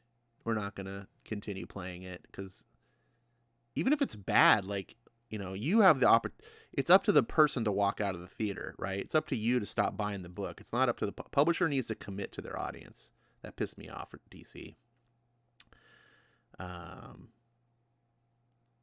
Yeah, Tehillim says, I was wanting to see it finish. Yeah, I mean, it just needs to finish. So, God, that stinks. This would be so fun to read. Well, if anyone wants to donate it to the channel, I will be happy to read it, but I can't afford to pay for the book. All right, going on to Gideon Falls. I got to get in the mindset. I got to get back to reading good comics. Okay, folks, are you guys ready? Are you all tucked in your beds? Ready for a horror story? Ready for some sweet dreams provided to you by Ashon Comics?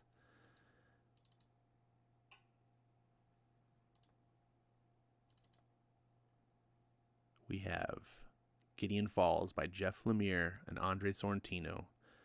This is issue 6, The Faller of Trees.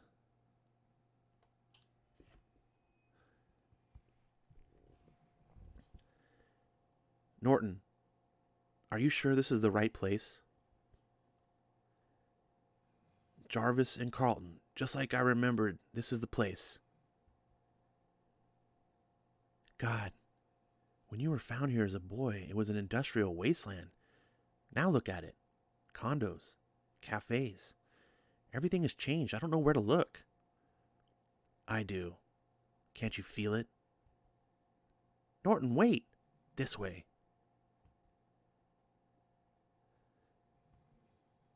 Here. This is it. This is where I came from. All this development down here? What are the chances this lot could still be vacant? It has to be vacant. Don't you see?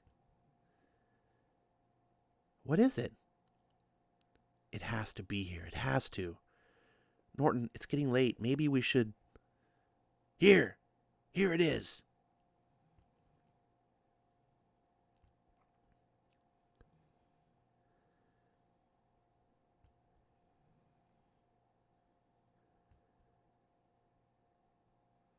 My God. The door. It's the doorway. I know, Angie. I finally know what we have to do.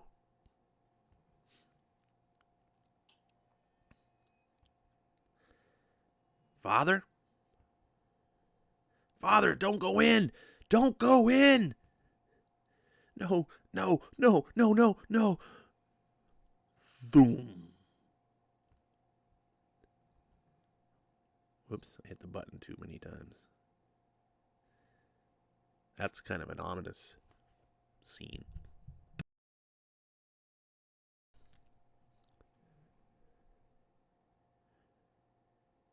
Sheriff?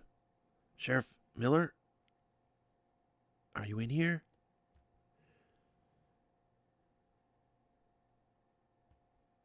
Creak. Clara?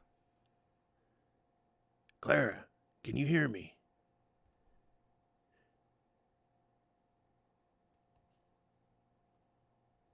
If you're here, say something. Please.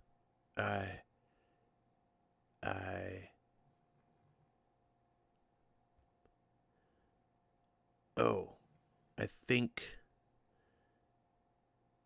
something is wrong. Uh, uh,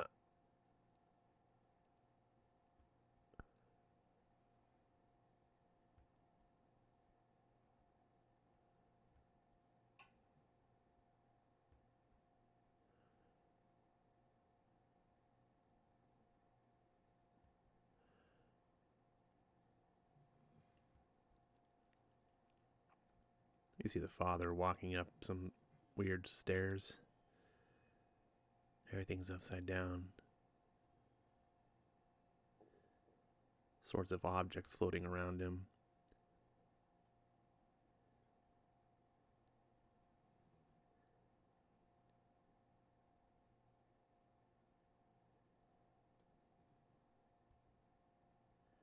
Some sort of a machine.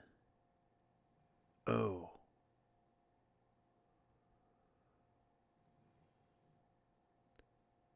I see you. I see your face.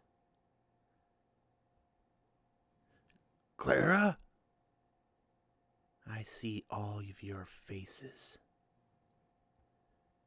No!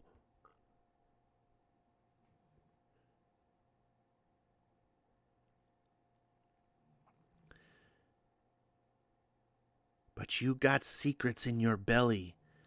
But you got secrets in your belly. But you've got secrets in your belly. But you've got secrets in your belly. But you've got secrets in your belly.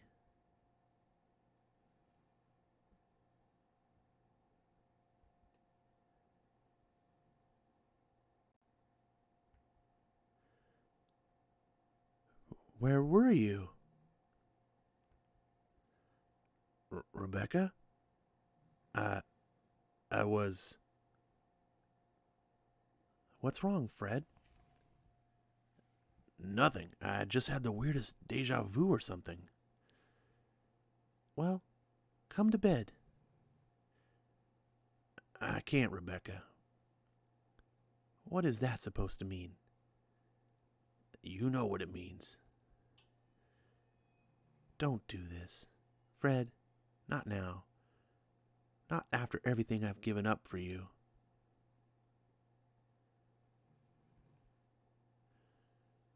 What about what I've given up? I've betrayed everything I am, Rebecca.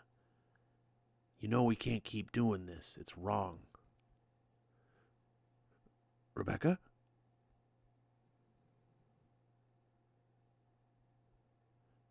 Clara? Father? Behind. Clara, what? I don't...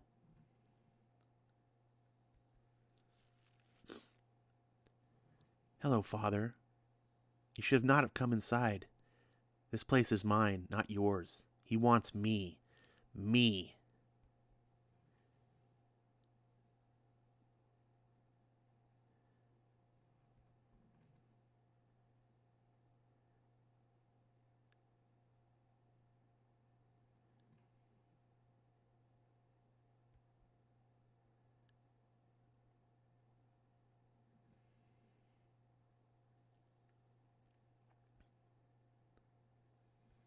Not sure exactly what we're seeing. It's almost like things are being rewound.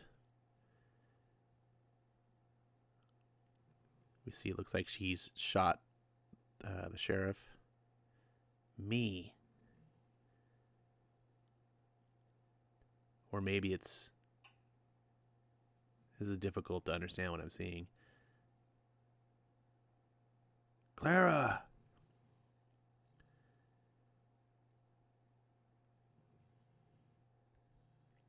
No!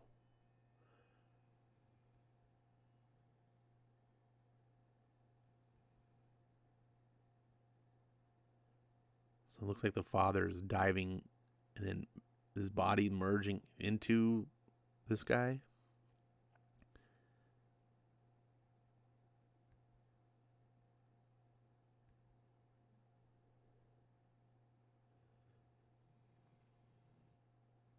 The image of the crucifix.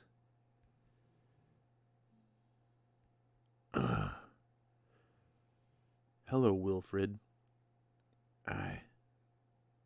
Where am I? In the black barn. Where the fuck do you think you are?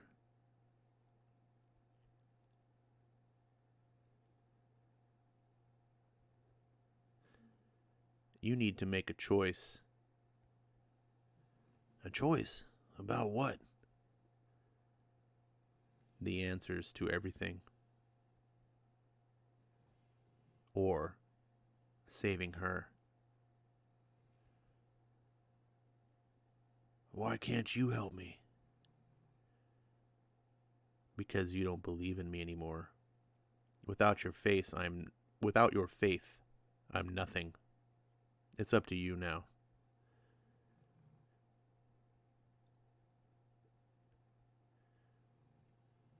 He chooses the bear, which is to save.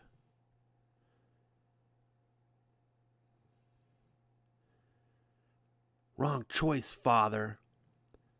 Don't you know what you could have had? The answers. You could have had everything that we're all looking for. But it wouldn't give them to us. It said only you could save us. God. Don't you want to know what it really is?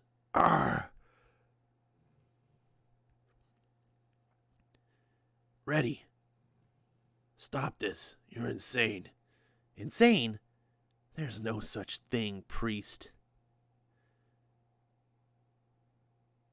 See, he's got a gun tucked in his waistband. The father charges him and grabs the gun. All right, asshole. I've had just about enough of you. It's just starting. Blam!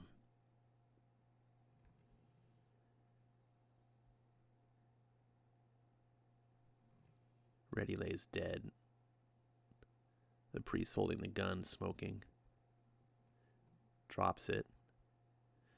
Clara, Danny? What? Where's Daniel?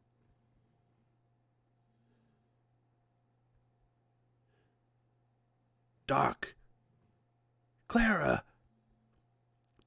Daddy? I'm here, baby. I'm here. Father, the house. Get my bag. Okay. Hang in there, baby. Baby girl, I got you. Daddy's here. We see the teddy bear on the ground.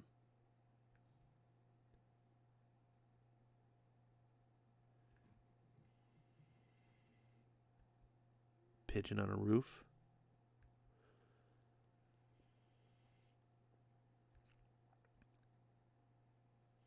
Flying away. Aerial shot of the town. They said you were lucky your father was there. Gideon Memorial Hospital. Yeah. I guess the old man still knows a few tricks. So are you two talking again? For now, yeah. Clara, what do you remember? Reddy jumped me outside Dad's house. I got a shot off and he ran into the woods. I chased him and lost him in the trees. Then he blindsided me. We struggled and he got the gun and shot me. After that, it's all a blur. I remember hearing you call my name. Another gunshot and then... I know it will sound crazy, but I swear I saw him. My brother. I thought I saw Daniel.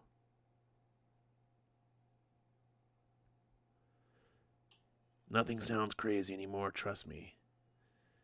But, you don't remember the barn? Please, Father. Not you two with that crap. I thought I could trust you. Trust me with what? I have work to do. A new case. And I thought maybe I'd found my Watson. New case?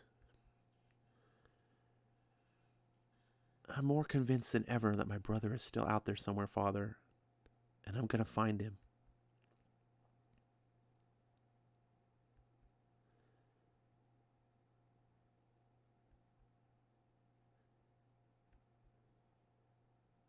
Hello? Wilfred, I'm glad to hear your voice. I was worried about you. Bishop? Yes. I don't have anything to worry about, do I, Wilfred? You're all right? You know what it is, don't you? The barn. That's why you sent me here, isn't it? I know that you are exactly where you need to be, Wilfred. Stay vigilant. Hangs up the phone. You can feel it too, can't you? Yes. It's all been leading us here, Angie. Don't you see it? Everything starts here. We have to start transporting all my specimens, all the pieces of the barn I've found. We need to bring them all here. Here? Yes, don't you see? I know what we have to do, Angie. The black barn. We're going to build it.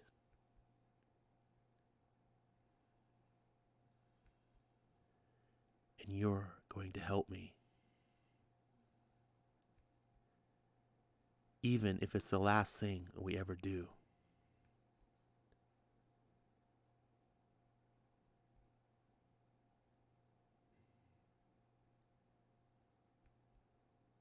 The end of book 1. All right. That was kind of cool little wrap up. I don't know what you guys thought. Let's see. I don't see many comments though. Not much to talk about. I really actually enjoyed that. I definitely feel like that screams to me like a TV show. Totally feels like,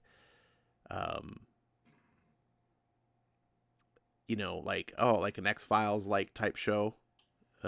When she says, "I thought you were my Watson," and he's talking to the bishop back at, you know, presumably Venice, or where is it? Not Venice. Is it Venice? Yeah, the Catholic Church's house. I kind of like. I like the Catholic motif, you know, supernatural investigations and things like that, and I could see multiple weird stories going along in the light of this black barn, kind of being a background thing that's a part of it. I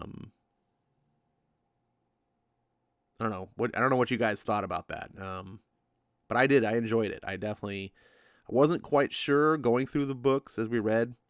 Definitely felt decompressed. Lemire is writing for the trade for sure. But reading it as a whole, 6 issues, it felt much better than like a single issue. I feel like if I just read those 6 issues in one sit down, that'd be pretty cool. The problem I have though is it cool enough to justify $24? That I don't necessarily think so. It's a fun story, like I enjoyed it, but a story like that almost feels like it should fit in a single issue. Like that's the problem I have with decompression, is stretching these stories out. I don't, it's not that I don't like reading decompressed stories. I don't like paying for decompressed stories. I don't want to pay 6 times as much for the story, you know.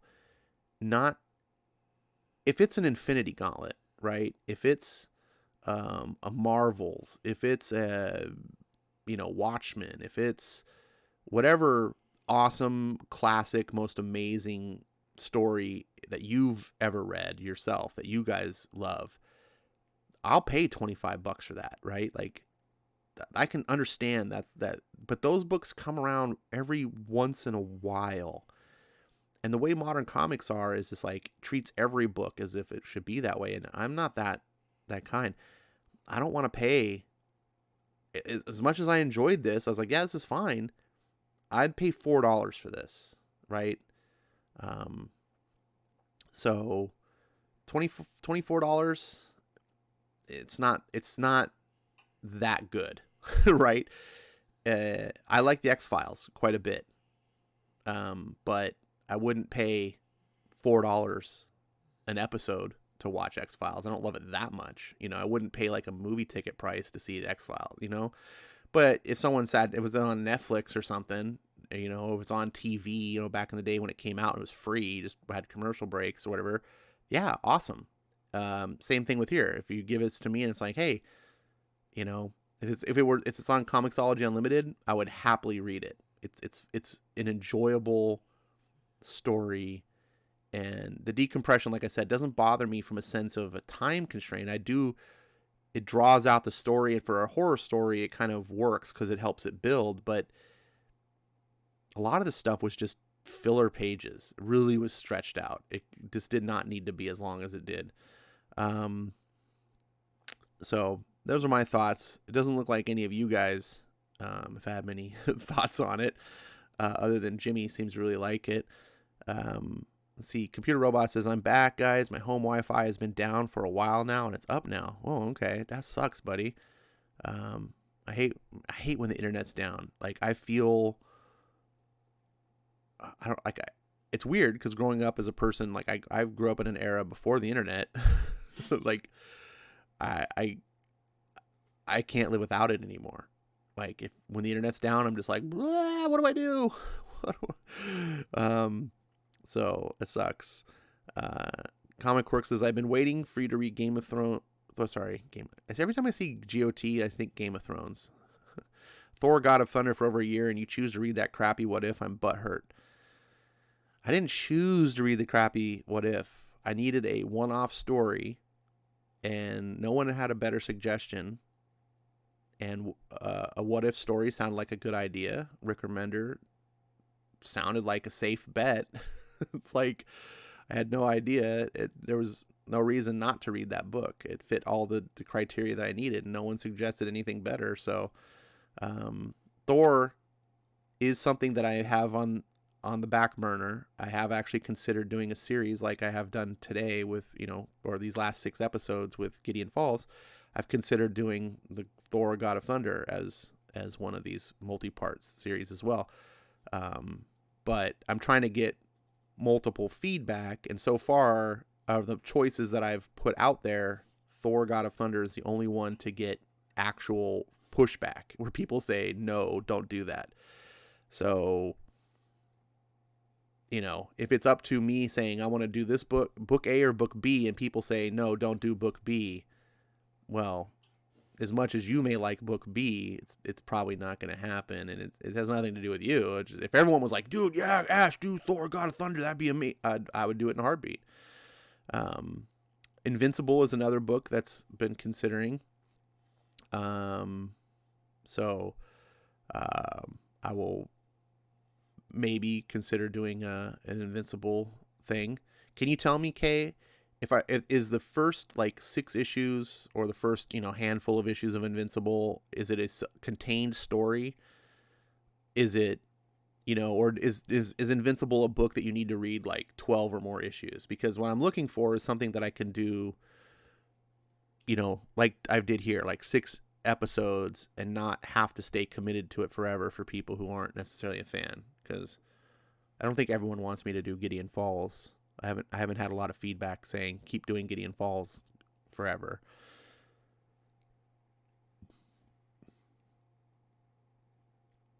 I'll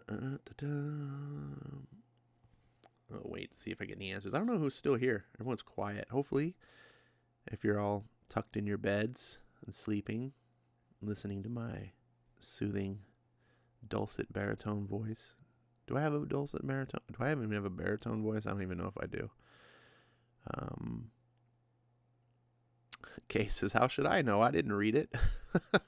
Fair enough, buddy. You're just chanting it like Invincible. You keep getting, read it. I'm assuming you knew something about it. So it's not going to be another Rick Remender incident, is it?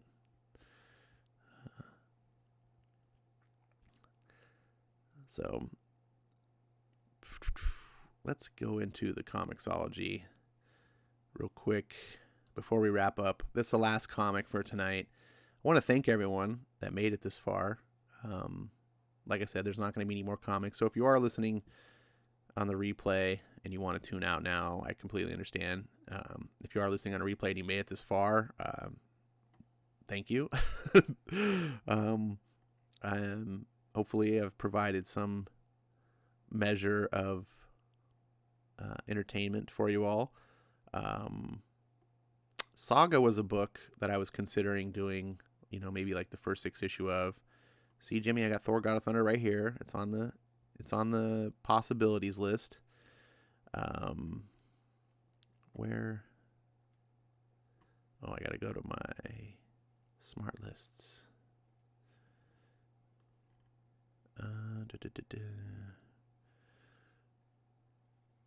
I also picked up Old Man Hawkeye. I've heard such great things about this, but it's a 12-part series. But it's now on comiXology Unlimited. So here's some unread books. I got a million Valiant books I gotta skip past.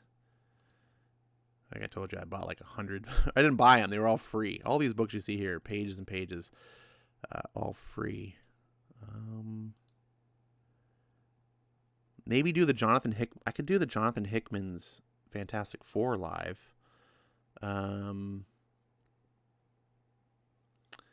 Okay, so Quirks is saying if you read Invincible, it's a compendium. It's written for the ultra big trades. So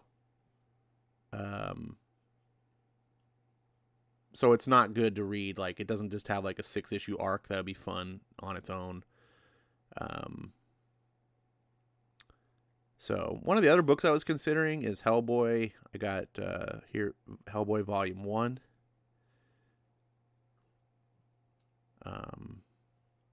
So let me see how many pages is 130 pages. So that's about 6 issues. So I could do that in like a 6-week period.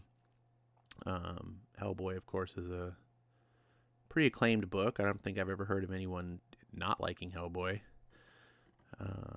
Jimmy, of course, is a huge fan of it. Gosh, this is so much Valiant stuff. It's the problem when you get all these freebies, it just clutters up your library.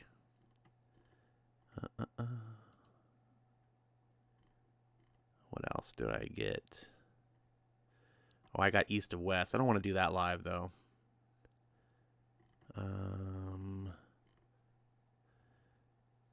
American Gods. Well, I don't know about American Gods. Spider-Man Blue. Trying to think of something fun to read. I want to do something that I haven't read. Hopefully you haven't either. But yeah, Fantastic Four Hickman is a top choice because I haven't read that and I need to read it and I want to read it and I own it. It's right here. So that's a possibility. I got Die, the first trade of Die. It's like 5 issues. Everyone was raging about this book when it came out. Oh my God, Die is so amazing. And so it had a sale. I picked these up and then it died off and everyone's like, oh, okay. The other thing is I got Middle West. I got the first 6 issues of Middle West. So, yeah. Oh, Death in the Family. This would be a good one shot I could have possibly read. See, I got God of Thunder right here. The God Butcher. I really wanted to do New Frontier. I thought that'd be fantastic, but it's gigantic. Or, you know what, another one I could possibly do is... Where is it? Miss Marvel I should have read Miss Marvel #1 tonight. At least that would have been maybe something worth roasting. Where is it? I just saw it right here. Superman for All Seasons. Dun dun dun dun dun. Bum bum bum. How many pages is it? That's gonna be Comixology. Why do you suck?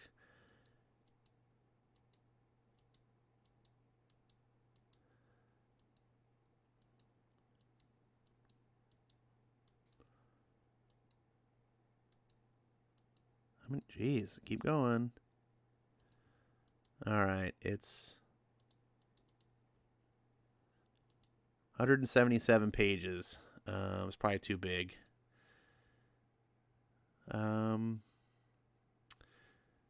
So, yeah, the problem isn't that I don't have good comics to read. The problem is narrowing it down to what is the best thing to read, right? You know, so,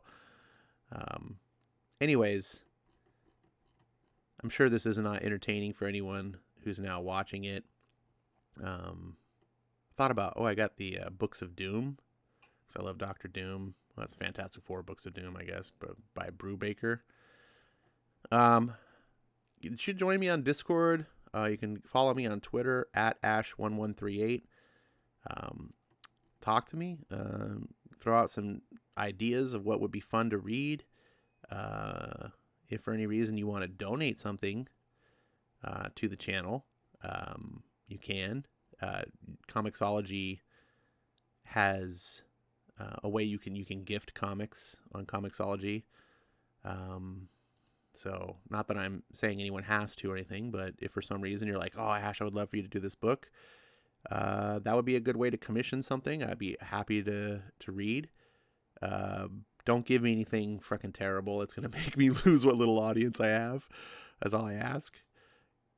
Hey, Ash, here's a commission of all the Rick Remender's What If books. Read them. That'd be terrible. Don't do that unless you hate me. All right. Well, I'm not sure. I'm at a loss. I'm just kind of blabbering right now.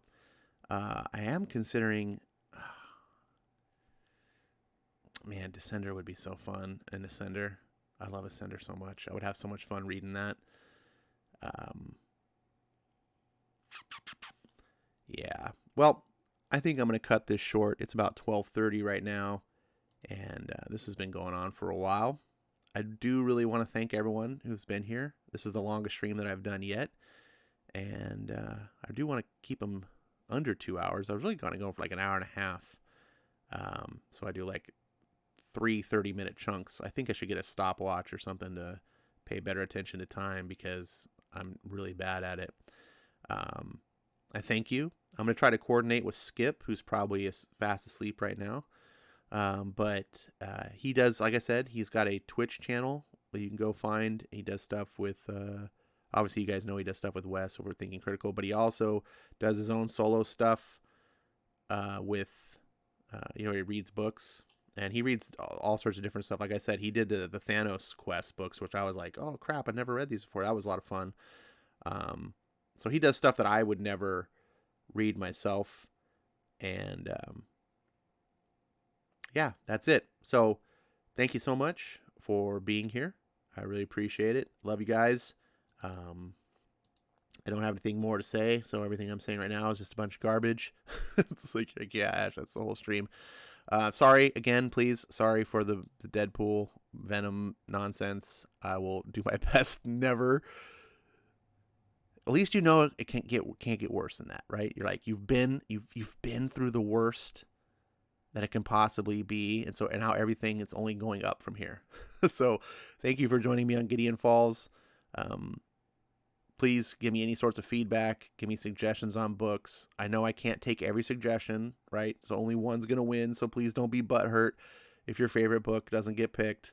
But I do take all of them seriously, and I do want to have stuff that you guys enjoy reading. So thanks for being here. And thanks for commenting, suggesting, and support. And I will see you next time.